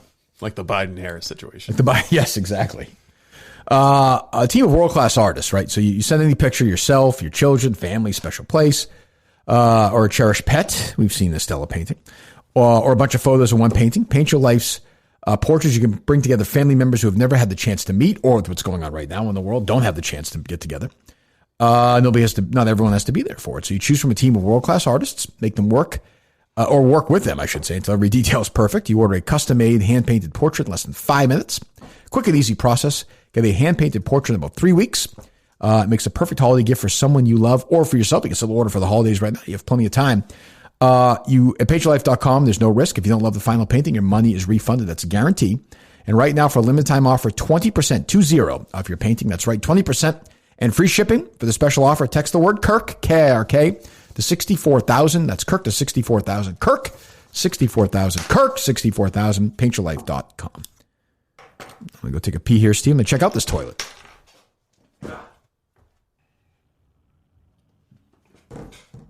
All right, Steve, they loaded up? They're loaded up, Kirk.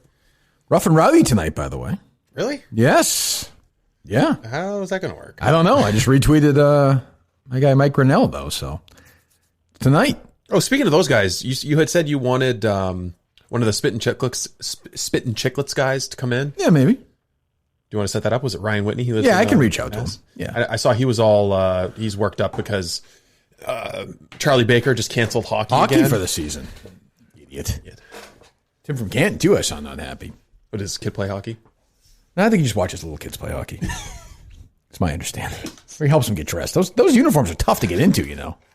It's not easy. Somebody's got to be the new pervert in the show, Steve, you know. Yep. Tim from Canton's as good a pick as any. Let's be honest. What are you doing there? Hold on a second. I gotta plug my phone in. Somebody on the phone right now or no? No, I can put somebody up. All right. Hello. What's up? Hello. I can hear myself over and over again, Steve. What's going on there, buddy? New York Times instant poll reaction after the debate. Doesn't look good for the president. Yeah, it doesn't. I'm surprised. Just letting you know. I'm shocked. Just telling you, that's all. What does the Fox News poll say that things have suddenly turned around? Yes. For yeah, Trump? the Breitbart poll is yeah. From the Call-In Studio web interface. All right. 516, you're up. Hello, hey Kirk. I got an old KFC radio hypothetical for you, but I think you're gonna like it. All right, go ahead. It's a doozy. All right. Suddenly you open your eyes. You see your dad is in front of you. Your dad is behind you. His penis is 1 inch inside your ass. Mm-hmm. Your mom is in front of you. Mm-hmm. Your penis is 1 inch inside of her vagina. Mm-hmm. Which way do you move to get out of the situation? Oh, to get out, I would definitely get away from my mom because it's face to face and just take an ass fucking from my old man. I think. Right? I agree. I mean, that's not even. Is that even a debate? Unspoken bond. Right, Steve? I guess so. What was Yeah. that? I don't even think that's a great debate. I mean, yeah, fuck. I mean, that's your face. No, that's not even. No. Definitely not. Agreed. Yeah. All right. I think the better hypothetical, frankly. Hello. Oh yeah, I'm here. I think the better hypothetical, frankly, is you wake up and whatever, and that dick is in there, and like the tip of your tongue is between your mom's vaginal lips. Because there's no face to face there. I would at least debate that. I would still vile. Oh, would you rather? You'd rather fuck your mom and go down on her? This guy calls up about being penetrated by his father. Then that's too far. You know what? You might be right though. Would you rather fuck your mom or go down on her? I guess I don't know. Steve? I don't know. Why did Welker ask that last night? See, that would be interesting. It's a good question. If the entire presidential debate came from KFC's board game, that'd be great. Well, all right. Well, yeah. Thank you. I mean, yeah. Geez, I don't know. Good question. Really good. Stimulating question, I would say. Yeah, gets things going. I was like Biden there. I woke up. I like what Biden is like just out of it. And then they're like, there's a family in America right now. And he's like, there's so much Botox. Much Botox. Like, I don't even understand how somebody could look at the current political class and be like, you know what I need? You know what's going to turn things around? Help me not look old as fuck. It's never a good look. Hello. They're still loaded up, Steve? They're still loaded up, Kirk. Good morning. Morning. Hello, how are you? Great. So I got a very important TV question for you. Okay, I'll do my best. So I assume that there's some lady that lives in your house with you. Are there any TV shows that are absolutely outrageous that she watches? No, I'm lucky. No, she doesn't. No, there's no like 90 Day Fiance or really any of that stuff. I mean, Schitt's Creek, but I don't watch it. Yeah, I mean, I'm asleep so early it doesn't even matter. But yeah, and I would never I'm not going to watch one of these reality shows. I'm just not going to do it. Oh, I get sucked into 90 Day Fiance. Yeah. I fucking hate it. I can't. Hate it. Terrible, crazy people. But I mean, Little People Big World. I watch, but yeah. No, go ahead. No. One more thing. Steve, look like Steve, you're about to confess something, Steve. Hold on. What's going on? I've watched more than a few episodes of Great British Bake Off. Yeah, but you like to cook, though. Yeah, I don't like to bake. It's pretty corny. It's like trash British. Holiday. It's like if MTV meets HGTV meets British. What's that? It's like MTV meets HGTV meets like trashy British pop culture. Yeah, I just don't think I could be married to somebody who it's fine if you watch 90 Day Fiance or whatever, no problem. But like this, what's the premise of it? The premise of 90 Day Fiance? It's like they bring in these wives from like other countries, like the like the mail order brides. Yeah, mail order brides. Oh, okay. And then they just film them, I think. But like, I'm fine with that if you watch it. But I never get the idea of, hey, you really don't want to watch this? Watch it with me. Yeah. Why? Like, why would you put me? But there's also the thing of like, why does your enjoyment of watching this shitty TV depend on me also watching this shitty TV? Like, if you like it, just like go watch it by yourself. Right. I'm going to go read a book. I think it's something wonderful about a show that you like. You're sitting there and you just have an hour just to watch it. Watch it on your own time. Yeah, and if it's terrible, I'm not even judging. I'm sure it's terrible, but I think people who watch it know it's terrible and make fun of it. But I'm not going to sit there. Why? Because one day we were in a church and we said words to each other. Like now I have to watch this fucking stupid show? No way. And fortunately, I think we both live in bachelor and bachelorette free households. Oh yes, thank God.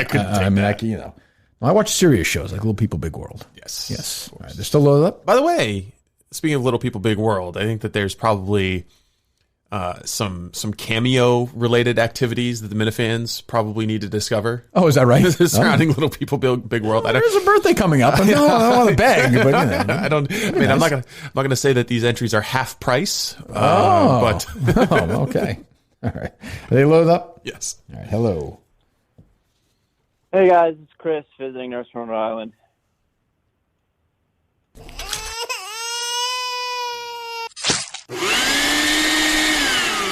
Are you at the point where you just get rid of the ones who aren't even him? I don't think that was him, do you? No, the imposters are even less funny. That's true. All right, 617, you're up. Hey, Kirk, did you hear the latest David Portnoy podcast about the sex tapes? We played the sound of him talking about me today. No. So the latest one, he's got like this, the sex tape one. Yeah, I listened to it. Broker. Yeah, I listened to it. Is it? I didn't get all the way through it, but it was funny to hear all the other tapes that might exist. Yeah, Dave said this. Dave said he's bracing for a full one. He said, "Oh boy." Yeah. There's multiple out there, but I was curious, and not to go into Dave Portnoy, but into your background. How did you treat like breakups as you were growing up? Like, what are those relationships? Did you blow them up? Were you self-destructive? No, I don't have a terrible one on my record. I don't think. No, I mean, it was like high school. High school ones. It's like nothing terrible. How about you, Steve? I've got some ghostings. On your end? Yeah, on my end. When you're gone, you're gone? I can see that. Like what? That's some crazy ex-girlfriends. Like who? Well, I'm not going to name names. I know, but give me an example here. But, there were some girlfriends that really enjoyed, probably had a better relationship with like my mom and my sister. Oh, yeah. And we're like always kind of hanging around. And so you had to. So how do you handle that? Yeah, you just stop talking to them, stop returning text messages. Completely. Self-sabotage. No, it wasn't self-sabotage. I broke up with them. But then, stop communicating with them altogether in a very mature adult way. It's hard. It's tough. It's a tough thing. I mean, when you're in a relationship with somebody for years and then you're like, that's a tough one. It's a tough one. Are they still loaded up? They are. All right. Hello. Kirk. Yes. The hair in your salad, that was a freak occurrence. My produce man, he's the most expensive in the area. Uh-huh. Charmaine, if I got to stick my hand up the ass of another lobster without taking a break, I'm going to go postal. Honey, you have to get away. We have to get away for the marriage. I only think about myself. I resent that, Charmaine. What's I'm sorry, Artie. Go ahead. Yeah, Kirk. Armagnac. Yeah. The new vodka. This stuff is sweeping Europe. It's going to be bigger than Stoli. Goose. I've never heard of Goose before. It's French vodka. What's on the menu tonight, Artie? Boca. Smashed with a little bit of mozzarella and fried green tomatoes. Well, Jean-Philippe, you're home. I called you 5 times. Qu'est-ce que c'est? Message machine broken. Nice grip. Those are fucking shoes. You wear what they are? Designer? Huh? You fucking avoiding me, motherfucker? Where's my money? What, are you going to cry now? Stand up, you frog-eating bachelagasse. I will fuck you up. Thank you, Artie. I love that guy. All right. Are they loaded up still? They are. All right. Hello. Kirky. Hey. Today is a day of anniversaries and firsts. Did you know that? October 23rd? Well, no, Tim, I didn't know that. I do know that today is the 1-day anniversary of your kids not being able to play hockey in Massachusetts. Oh, don't get me started. We saw that tweet. You did that on purpose, didn't you? I did. Oh. Well, obviously I did, Tim. I'm speaking to you. Yeah, that's true. Oh, it wasn't you called me. It wasn't that well thought of a plan. I mean, Serenity now. Go ahead. So, today, anniversaries. One of your favorite movies came out 28 years ago today. 28 years ago today? Yes, sir. What's 28 years ago? I think it's one of your top 5. So what's 28 years ago? 30 years ago is, so 92? 90. Yeah. I was surprised at the date of this. I thought it was older. Unforgiven? Reservoir Dogs. Oh, is that right? 28 years ago today? I saw a tweet. I'm sure that's right. That's probably right. That makes sense. Yeah, 90. Yeah, that would be right. Doesn't it seem like it came out before that, though? I always thought it was an 80s movie. No. Come on, Jesus. Don't tell me. Yeah. I know. Well, speaking of which, I was listening to an episode. You can recall every single movie detail of every movie you've ever been to. But today is also the day you went to court for Curtatone. Oh, is that right? 1 year ago today? That is the, wow. up in Woburn. That's right. Today, October 23rd. The legal bill's ongoing in Curtatone v. Minihane. I'm confirm that. I spoke to my lawyer. My lawyer emailed me the other day. How about this for what a fucking asshole? How about this for who? My lawyer? He's a nice guy. No, Curtatone. Oh, well, yeah, he's an asshole. How about this for an interesting one? Where I got into my accident with the gentleman with the blinker was very close to that building where the courtroom was. Very close on the other side of the highway. You're saying that perhaps the man who had his blinker on was an agent provocateur of Mayor Curtis? No. I'm not saying about. He's a fine older gentleman, but I'm saying you could almost see the building from where the accident was. Almost like there's a black cloud over the area. So this is also a year ago today. You had mentioned when Steve said people can make ace putts. That was the beginning of your thought that Steve was a Russian agent. Right after that, make what putts? Be questioned. Ace. He said making a hole in one. He called ace putts. You did? I don't remember that. I don't think that's true. I'm sure that you don't remember, but it's at 38 minutes and 7 seconds on October 23rd. So. I don't think so. Well, it was before you said that. It was. Good point. When I'm talking about my masturbation history yesterday, are you putting that in your notebooks, Tim? Feverishly scribbling. Yes, it is not a highlight of my day, but would you like to hear some of the notes? Sure. Yeah, go ahead. All right. Oh, last thing I'd say is this is like having one second, Tim. Who's the presidential historian who's on? Not Doris Kearns Goodwin, the other one. Meacham? No, David. What's his? I don't know. This is like our Doris Kearns Goodwin. Except he has his own material. Yeah. He's not a freaking plagiarist. Go ahead.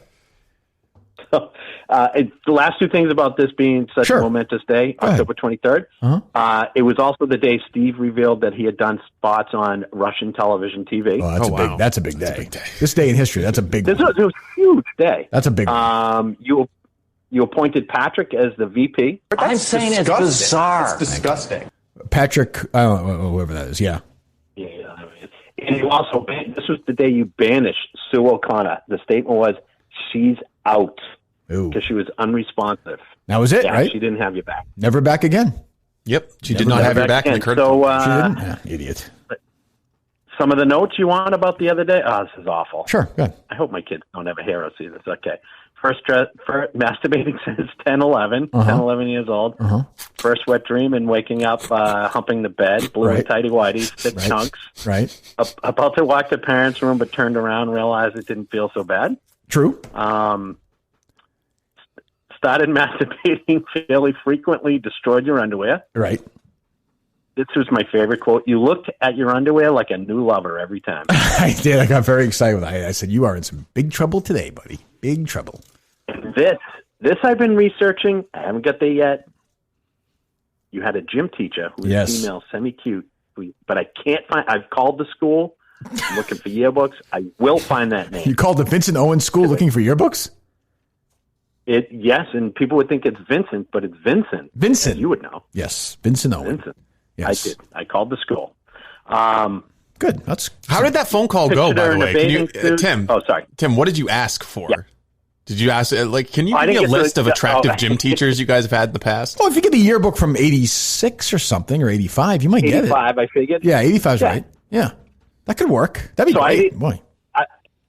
I didn't get anybody live, but I did have my cover story. It would never be using your name. Thank you. But I did have it. It was going to be. I don't want to give my secrets away. Sure. No, it's going to be something about what I was looking for. So you also pictured her in a bathing suit, jumping around. Yep. Cranked it to girls you weren't attracted to in real life, which Steve found very surprising. He did. Number one spank materials, Brandy Love. Never jacked off raw, which I suggested was your challenge for the 5 minutes.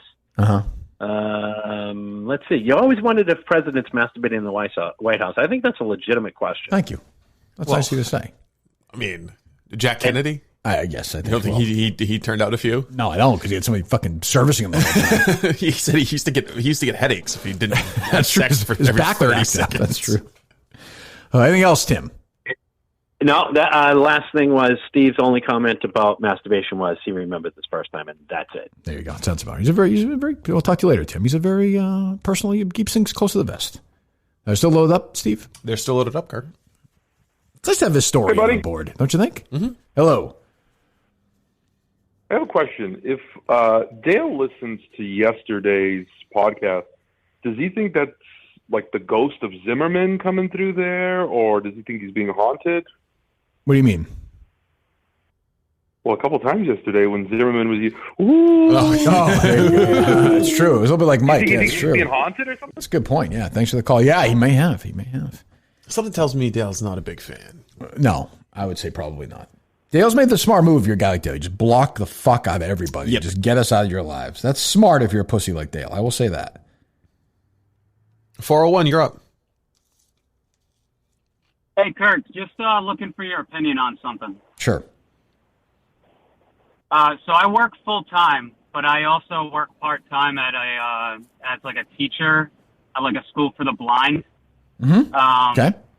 It's mostly kids like 7, 8, except there's one like older guy there, like fat, unfunny. Okay. Whatever. Sure. I digress. Anyway, so usually during their lunch breaks, they're eating. I'll go up to my desk at the front of the room and I'll rub one out. Right. Because yeah, sure. Why not? They can't see. Sure. Totally. That's totally fine. Okay. No, I was just making sure. But this fat guy, his wife, girlfriend, whatever, she shows up and she's giving me shit about it. Huh. And I'm like, guys, promise really isn't working. Is it Steve or no? Yeah, I got you. You lost me, you know? It's gotta be a combination of Mike and Tubin and Alba. You gotta keep it tight. It didn't really pull together for me. Yeah, no. Throw him on the pile. Hello, death. What's up, guys? It's a beer distributor guy. Okay. Hello, beer distributor guy. How are you? Hey, right up there with the first responders, working tirelessly through a pandemic to keep us drunk. That's true. I'm only the beer distributor guy for about 3 hours because I quit. You quit? It's a good time to. Yes. Why? What happened? This actually leads to my question today for you. Sure. So I was wondering, because I ended up quitting this, big corporate job because, beer never stopped selling. No, we're not hiring. And I joined a smaller company. Okay. It's a mitigation job, so I'm now the mitigating guy. Okay.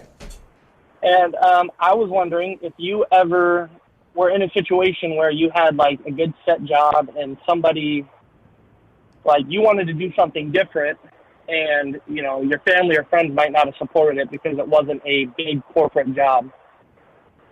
Not really. I mean, look, I walked away from a big job to another big company, but I would say it was a thanks for the call mitigation guy. But I would say, no, I've never, have you, Steve, been that? Well, I guess people I've never never really had a big corporate job. I think probably going from Howie to this was the job where everyone was like, you're fucking stupid. Everyone said that to you. Yeah. Really? Yeah. Even like your family? Yeah. Everyone in your family? Yeah, pretty much. Even fans of British baking shows were saying this to you? No. Oh, that's good. That's nice. Nice. Thank you. Rest of your family go fuck themselves. That's fine. Jesus. Kirk. I hate Ben Robinson. Hello. Is it Ben Robinson? Shut up. Shut up for a second. Is it Ben Robinson grateful we're doing for the VFW? Probably doesn't know. You don't talk to him? I haven't had a conversation with him about this, no. When was the last time you talked to him? Conversations have been about other stuff lately. Like my grandfather dying. He died? No. Oh. He's like in the process of. Well, I know that, but I didn't mention on the air specifically. I wasn't going to mention it. It just hasn't come up in our conversations. Like, hey, bro, guess what we're doing for the VFW? Well, I'm just saying you can talk to him conversationally. You don't have to be a dick about it. Yeah, no, it just hasn't come up. But when you talk to him about your grandfather, the whole conversation can't be about how your grandfather's dying. No, it's about like arranging care and that kind of thing. Well, it gets tricky too look, how old is he? He's 83. Okay, so he's lived a nice life, right? Is this from your dad's side or your mom's side? Dad's side. Dad's side. So when he passes, and I hope everything gets better, but if it doesn't, he passes. How is this? I have no idea how these things are set up nowadays. Yeah, I mean, I think we're of the attitude, and the church in northern Maine is just going to say, fuck off, like we're having a funeral. Yeah, but it's going to be restricted, though. No, I think we're just going to say fuck you and do it. Wait, but they can't. But they may try and get in the way of that. Who? I don't know. The town? I don't know. All right, fucking call the cops on us. How about the wake? We've got more guns than the cops do. What is going on here? Okay. How about we are the going wake? to have a funeral, and the government's not going to stop us. Wonderful. How about the wake? Probably won't have a wake. No wake. No. Just funeral. Yeah. Wake is more Catholic. Yeah, more Catholic. Yeah. And how big do the funeral be? Traditionally, the wake is to see if they're going to come back. To see if the dead's going to come back? Yeah, that's the historical origins of the wake. Anyway, how many people would you anticipate going to a funeral? Oh, probably 20, 25. Okay, so it wouldn't be... Family out of state probably won't travel. So you could spread it out pretty good anyway. Yeah. Okay, but I think that's fine. Yeah, I think so. All right. If he passes, I'm going to be stuck with Corona or Justin. Your pick. I might go up with you and do the show from there. You've always wanted to do a show at a funeral, haven't you? Could be fun. See, that's what I'm saying. I mean, if I invite you, you become bound by the Robinson rules to attend. I can't say no. All right, anyway, what's up, buddy? 508, you're up. I watched this Borat movie, right? The new one? The new one, so yeah. bad. Terrible? So bad. Yeah, I'm concerned about that. Yeah. You going to try it this weekend, Steve, or no? I mean, I might. Everyone's saying it sucks, but I feel like I have to see that Rudy scene just so I know that I'm not relying on left-wing or right-wing propaganda. Yeah. I mean, I'll give it a shot. How long is it? It can't be like an hour, no? I don't know how, because like it's not like the first one. You can tell like it's definitely more fake, because literally like he's in the like store, and then like in the corner there's a CNN on talking about Trump and Epstein. So I mean, I don't know how right. Of course, yeah. That's what I don't think it's real. Yeah, that's thanks. That's going to be the problem. It's just too on the nose now. It's just Speaking of which, the Ghislaine Maxwell deposition, total dud. Total dud. Just nothing there. No news at all. No. Nope. She dummied up real good. Smart. Yep. We'll take one or two more and get out of here. I've had enough of these people today. 918, you're up. Hey, this is another beer distributing guy from Oklahoma. Hello. And I was wondering, with all your travels, what is your favorite chain of gas station you ever been to? My favorite chain of gas station? Yeah, favorite gas station chain. What would you say? Well, being from Oklahoma, 66? Northeast, Quick Trip. Oh, okay. You ever been to a Quick Trip? I've seen it. I don't know if I've been to one. One I've frequented many times, ironically, is the Come and Go. Come and Go. Okay, yeah, Yes. they're prominent here too. What's this? Is it Roots? What's the 60? I hate Come and Goes, but whatever. What's the 66 one in Oklahoma? Is it? Phillips. Yeah. I see a lot of those when I go through there, right? Yeah, they're starting to close down though. Quick Trips are taking over everywhere. Oh, is that right? They're good? They're very good. What go ahead, Steve. This guy's lying to us. He's not a beer distributor. Not in Oklahoma. Why not? They don't allow actual beer to be distributed in Oklahoma. Why is Don't that? you guys still have the near beer I'm laws? sitting outside of Steve. You have no idea what you're talking about. Man. Isn't it near beer? He frequently doesn't, to be fair. But go ahead. Refute Steve's statement. Well, what was the statement? Doesn't Oklahoma have a law where you can only sell near beer, like 3.5% alcohol? Used to, but it wasn't near beer. It had to be 3.2 beer. Oh, okay. I mean, we still have liquor stores and stuff here too, where you can get strong beer. Yeah, but now you distribute the can fake get strong beer. beer at any store whatsoever. Oh, okay. Well, progressive laws then. I guess it's changed. See, there you go. All right, thanks for the call. Well, I mean, there were still distributors before the law changed, but. All right, well, thanks for the call. I don't care. I tried. I don't think of. I just pump gas and I'm driving across. I'm not like, oh, I like this one. I don't know. Maybe I should, but I probably should. But thank you for the call. 2 beer distributor calls today. There you go. Hello. They're still loaded up, Steve? Turkey. They are. Good morning. Good morning. Did we get into the shirt habit today at all in the show? The masturbation? What do you mean? No, shirt tucking. I think he's talking about Rudy. No, not Rudy. Steve, I know my people. The masturbation habit. Yeah, I got plenty of feedback on. I got plenty of feedback online about it. Well, the origin of it started that I just would rub because I first came in my tidy whities, right? So I think in my mind I thought, well, this is how you do it. So I rubbed myself like over my tidy whities to the point of ejaculation. So then it just felt more comfortable. Now, I'm assuming, I'm a male and, you talk about these things with friends throughout high school and college. Was that ever brought up? Not really. Like, what are you doing, man? Not really. I didn't do a lot of, we talked about the fact that we jerked off, but there wasn't like a lot of jerk off, like specific, the art of it, Huh. Okay. Not really. And like, I don't want somebody, like, leave hand jobs to guys. Like nobody, the ladies out there, girlfriends, wives, It's like telling Picasso how to fucking paint or Beethoven how to play. We've done it 10 million times, like skip it. You know what I mean? Yeah, you know how to get it done. And, yeah, I wouldn't refute podcast Jesus. Well, thank you. Yeah, thank you. Well, thank you for the call. It's very nice, very sweet. Hey, Kirk and Steve, first-time caller here. It's hard to get through to you guys. 2 very quick comments on the debate last night. I was real disappointed that the moderator didn't ask about the marginal tax rate. I was also very disappointed she didn't ask either candidate about when Kirk's going to get out here to promote a show in California. I don't think it's his first time calling. I don't. I didn't know where it was going, but yeah. All right, they're still loaded up? They are. It is hard to get on. Hello. 1 or 2 more, Steve. Hi, Kirk. 2 things. Mm-hmm. One, I have an idea for a live show. Have you thought about doing a golf event with a rabid golf fan base you have? No, it's the first time we've ever thought about doing some kind of golf-related event.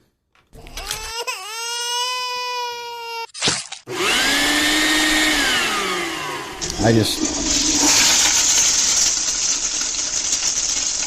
don't have patience for that. Sorry. All right, hello. Hey, what's up? What's up? I was just wondering if you guys think that, assuming Biden gets elected, are we going to still have any humor coming out of the White House? Well, I think it all depends, right? So, a different kind. So it all depends on how, and we're sick. We know that. But it all depends on watching somebody slowly descend into complete, full dementia. Like, if that amuses you, which it does to me, then we'll have some fun with it. If you don't, then, it's going to be tough. Does it bring a little smile to your face to think about Ronald Reagan just taking a huge dump in his pants right before he's going to go to a State of the Union address? Well, I think that happens, Steve. Do you think that's funny? Yeah. But that'd be hilarious. But I think it's... we've seen radio ratings and talk radio and TV. It's going to be bad for business if Biden wins. Like, I understand you can always run against the Rushes of the world and Howies, but it's not the same. It's just not the same. The interest is not going to be the same. I don't know. The Obama years were really good for right-wing talk radio because right-wing talk radio runs on anger. I agree, but Biden's not quite. He's just not quite there. He's not you might not have the figurehead of an Obama, but you'll have the incompetence, and then you'll also have the policies and what they're trying to do. But I guarantee if you asked everyone, they'd rather have Trump win, though. You'll have Nancy. Oh yeah, of course, right. Yeah. But you'll have Nancy Pelosi. You'll have Kamala Harris. When Reagan was president, he could kind of hide. But now there's cameras with social media. Oh yeah, he's been hiding pretty good. 4 days. Thanks for the call. Start shitting his pants. Hiding Biden, I call him. Hiding Biden. I can't stay in my basement. I'd love to be in my basement. I'd be like Joe. He probably has a very nice basement. Hello. Hey, Kirk, what's up? What's up? Hey, it's Dino Raja. Hey, Dino, how are you? Good. Question for you: Have you seen online? There's AMC movie theaters are renting out the theater for $99 for a private party. Is that true? Jesus Christ! Wow, screening, Steve. That's right. How many seats do you have, though? I think you're limited to under. I think it's like 20 or 30. Oh, but that's God. still, geez. Yeah, I should just do that and watch a movie myself. $99. Watching Untouchables or something, Jesus. Well, thanks, Dino. Honestly, it gives me an event idea. We could do rent the theater for $99 and then sell tickets for a chance to come watch the Untouchables with Kirk Minihane, and you give a little speech afterwards. Steve, it's not Market Basket, okay? I mean, I'm in the VFW. All right? Hustle, make that money. God, I feel like Glenn Campbell. They still loaded up? They are. It's a lot of work, Steve. Jesus. It's all you have to do is watch a movie and then talk about it afterwards. I don't want to do that. You do it. Bicentennial Man with you. There you go. Hello. Hey, Kirk. It's Jerry Seasing. Jeez, 2 Celtics in a row. Jerry, how are you? Hey, it's old school Celtics right here. Hey, Steve, before you abort me, I just want to say, Kirk, you've done yourself a huge disservice by not giving Peaky Blinders a chance. That is one of the greatest shows in the history. Didn't you already call about this, Jerry? Didn't we already do this? Yeah, don't tell me what to watch. Are you going to abort me, Bob? That's a reasonable question to ask, actually. That reminded me of, you're Bill Belichick. That was good. That was a good moment. That's what somebody should say before they're aborted. But you're going to abort me? What? This isn't right. All right, one more. 2 more. Let's get a funny call. That's what the kiddos would say. Still loaded up, Steve? They are still. People are calling today, boy. They love talking to Kirk Minihane and Steve Robinson. Hello. What the fuck is this? Not long. Yes, hello there. Happy Friday, gentlemen. Eric here in Texas. How's it going? Eric, we're doing fine. Good, good. Question for Subaru Steve. Why is it that you're not wanting to support the show and buy a Jeep? And two, why is it that you haven't gotten the Jeep contract yet? Two good points. Just got a couple of lines in the water. I think Subaru of New England is probably more likely to sponsor us, to be honest. Why? Because of that picture of me, Adam, and Ryan, the way Adam looked in that picture? They think he's a potential client? I will say there's a teacher I had in 5th grade who drove a Subaru, a Subaru Outback. Right. Had a very similar haircut. To Adam in that picture? Yes. No. Like I said, Adam looked like a 12-time winner on the LPGA Tour in that picture. Which is fine. We love everyone here. Hey, boys, Copperdoodle. How you doing? We're doing fine, Copperdoodle. How are you doing, sir? Oh, I'm doing wonderful. Mikey is killing it out here. He's slaughtering these old people. We're going across the northern plains, and Mikey is just destroying these old people, but he's got a little predilection that I wasn't aware of. Kind of strange. Once these old folks deceased, he likes to go in their rooms and masturbate on their dead bodies. This is breaking news, Copperdoodle. He masturbates on the dead bodies of the people after he kills them. Absolutely, Kirk. It's he's been. I caught him 3 or 4 times. It's something I might have to stop. No. Well, I mean, how is Mike feeling? Is he doing okay? We haven't talked to him a month, Steve. He's been doing great. We've been going around. He's having fun. He's working on a new bit about the death penalty and abortion. It's going well. Well, okay. Things are looking up for Mikey. Oh, good, Copper. Good to catch up with you, buddy. Hang in there. I mean, Mike's been gone now. It was like around Labor Day, wasn't it? Yeah, I think so. 2 months. Yeah. Jesus. I hope he's doing all right. Should we talk to him? You want to call him? No. What do you mean? Should we talk with him off air? No, I mean, if you want to. I texted him this week. I figured he's doing this the rest of the year. It's only November. I mean, unless you want to. I'm not dying to. Are you? Well, no. I mean, I don't want to talk to him while he was here. I mean, let's be honest. Never mind that. All right. Hello. They're still loaded up, Steve? They are still loaded up. All right. Hello.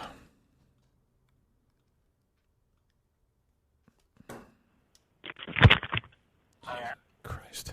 Hello? Hey, Kirk, do you think that the mute button actually worked in Trump's favor? We talked about it today. You'll listen to it later. Talk to you later, buddy. Well, yeah, we talked about it during the show. You got to be a better caller than that, Steve. You got to know what do you think these guys are going to cover? They probably already covered that. Let's ask something else. Hello. Big Steve. What's up? Hey, Steve. I called last week, asked if you could adjust the call volume. Yeah. How am I doing? I don't know. Did you do it at all? Or Excellent. No? This week has been much better. Good. Well, good job, Steve. This week has been spot on. All right. But I got another question for you, Steve. Yeah. What the hell is a dooryard?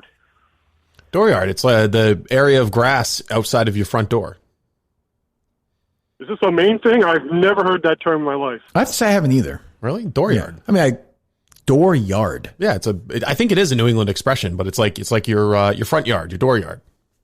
I live in New England. I've lived here my whole life. I've never heard that. I don't think I've heard that expression. I mean, maybe it's only a Maine thing. That sounds like an old Maine thing to me. It's kind of a nice expression. All right, I saw you tweet that out the other day. I was just wondering what the hell that was. Just like where you put your political signs. It's where your mailbox is. Not the front yard. You call it the dooryard. Dooryard, yeah. Front yard. Yeah, front yard, door. Front yard. I guess they're synonymous. Okay. Well, I no doubt it's a real thing. Dooryard. A yard or garden by the door of a house. Dooryard. Dooryard. All right. Thank you. Goodbye. One more funny one, then we'll go home. Busy weekend. Hey, I hear you guys are having a show, and I was wondering if you could just give me some tickets. Sure, yeah, no problem. What's your name? This is Chris, visiting nurse from Rhode Island. Oh, that's complicated, Chris. I don't know if we can do that for you.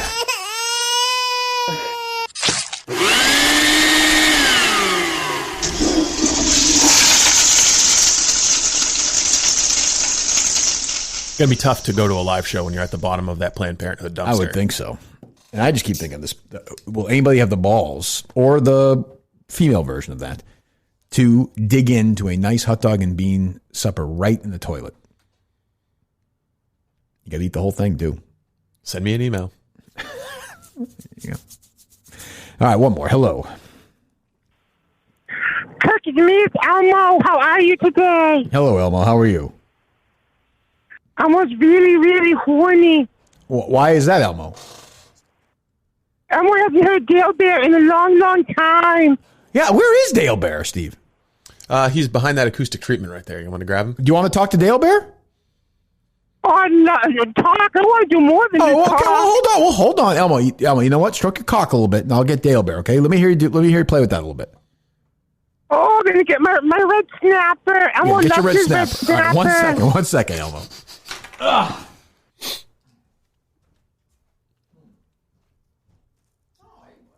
Hurry.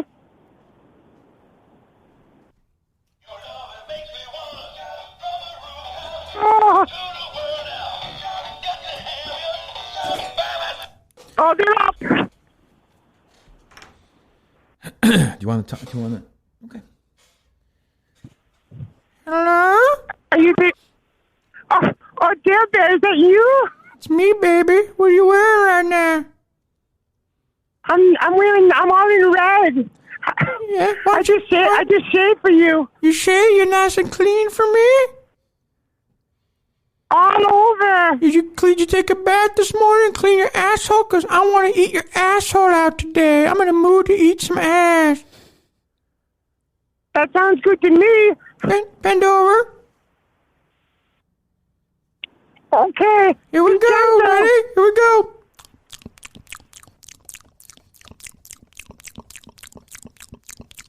You can come for me, baby? Oh, you do it so much better than Snuffy. Oh, this is so good. You shut up. You shut up. You work for me. You're my servant. Do you understand? Oh, Bruin's hockey. You shut up. You're mine. Now bend over. Okay, Elmo, sorry. Now get on your knees, Elmo. Don't hurt me. No, I want your lips around my big cock, just like the time I pretended Brad Marchand was doing it. Now, Elmo, start sucking. Oh. I'm close. Your love is from the road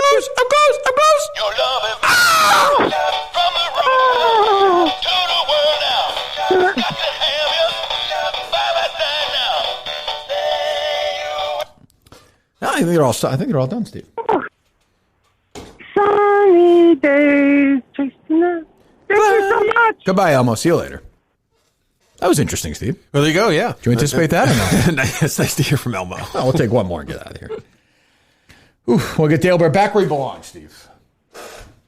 Don't you think? Yes. Hello? Hey, Kirk. Anthony in New Hampshire. How are you? I'm doing fine, Anthony. Thank you. Good. Hard to follow that. Well, yeah, sure. I understand. Just wanted your early take on the new Bruce record. Oh, it's a good Any favorites pop out immediately? Well, I sent it to you, didn't I, Steve? Yep. We're gonna end the show with it today. I've been waiting to hear Janie Needs a Shooter from Bruce for 40 years now. Well, not 40 years, but you know what I mean. Ever since I really started getting into it. So that's the one I've been listening to the most, I think, this morning for sure. How about you? If I Was the Priest is really excellent. I mean, it's early. You know, you can tend to overreact or underreact, but it's a really, really good record so far. I'm pretty thrilled about it. Yeah, and of the newer songs, the one that's sticking out is Ghost right now. Yeah, Ghost has got a great E Street sort of vibe to it. You know, it's. I mean, you can imagine that opening a show. You know. Oh, for sure. And I like 1 Minute You're Here. I like that. I mean, it's just it's great. It's good. I think it's so far I like it the most since Magic so far, but it's early.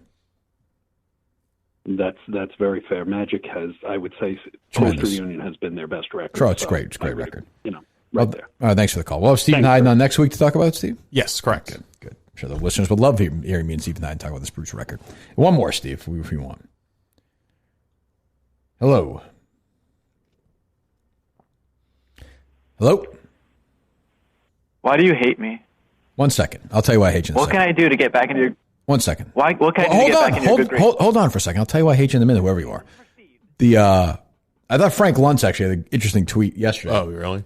What? Is it, something interesting came out of Frank Luntz. Now you don't like him? He's a fat piece of shit. What did he do to you? He's a money-grubbing whore. He's the guy who shows up at Trump Tower and is like, oh, I'd love to do some polling with you, Mr. President. Oh, it's so amazing that you won. And Trump turns him away. And all of a sudden he turns into a never Trump guy. And it's not even that. There's all kinds of double-dealing emails of him. Like, if you don't pay him, he goes on CNN and talks shit about you. Okay. He's just a fucking worm. Okay, fine. Okay, sure. All I'm saying is, what he said was, and it's not exactly, revolutionary, but if Trump wins again, don't you think that polling is just now we're done with it forever? Like nobody can take it seriously after that. No, I think there's still going to be public opinion research, but it would need to change dramatically. Yeah, but it hasn't yet. Well, we'll see. Anyway. Sorry, who's calling? Well, I mean, you never know. I mean, I didn't think Frank Luntz would ever be able to button that top button on his shirt, but look where he is now. Wow, I didn't realize this is a rivalry. It's like me and Alexi Lawless. Hello. I want to know why Steve hates me. Who is this? I don't know who this is. What can I do, Steve, to get back into your good graces? I'd have to know who you are. Who is this? This is Chris, visiting nurse from Rhode Island. Oh, well. You lived a good call here, Chris.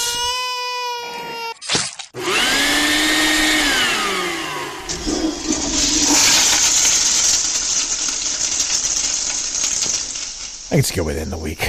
So we're going to tape Sunday, and we're going to have the first. So you got, as you're listening now, you got a day or so to go to the website. Tweet out. What is it? You messed up the email the other day. It's store.barstoolsports.com. Store. You're very still angry about Frank Luntz. I can see you're tense about him. What did he do to you? He's just a fat piece of shit. Have you ever dealt with him? He might have been a guest on the show before. You don't think he's a good pollster?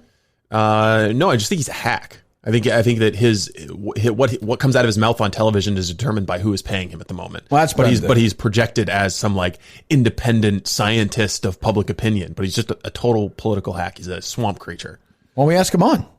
Will you articulate these things to him? Yeah, well, yeah, sure. We can go through and we can read the emails that his old associates have published of him. I'll show you what Americans really think with data and facts.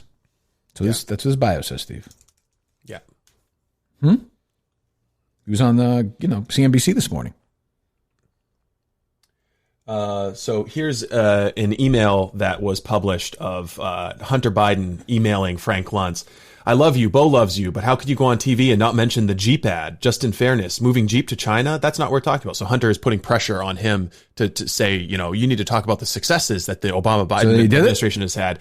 And Frank Luntz replies, because your dad hasn't said word one to me since the moment he was nominated VP. Zero, zip, nothing. That's why. Fair weather friends get fair weather treatment. Ooh. And Bo knows I feel this way. That's not how I treat anyone in politics or in life. And by the way, I declared your dad the winner of his debate against Paul Ryan, even though Ryan is an actual current client.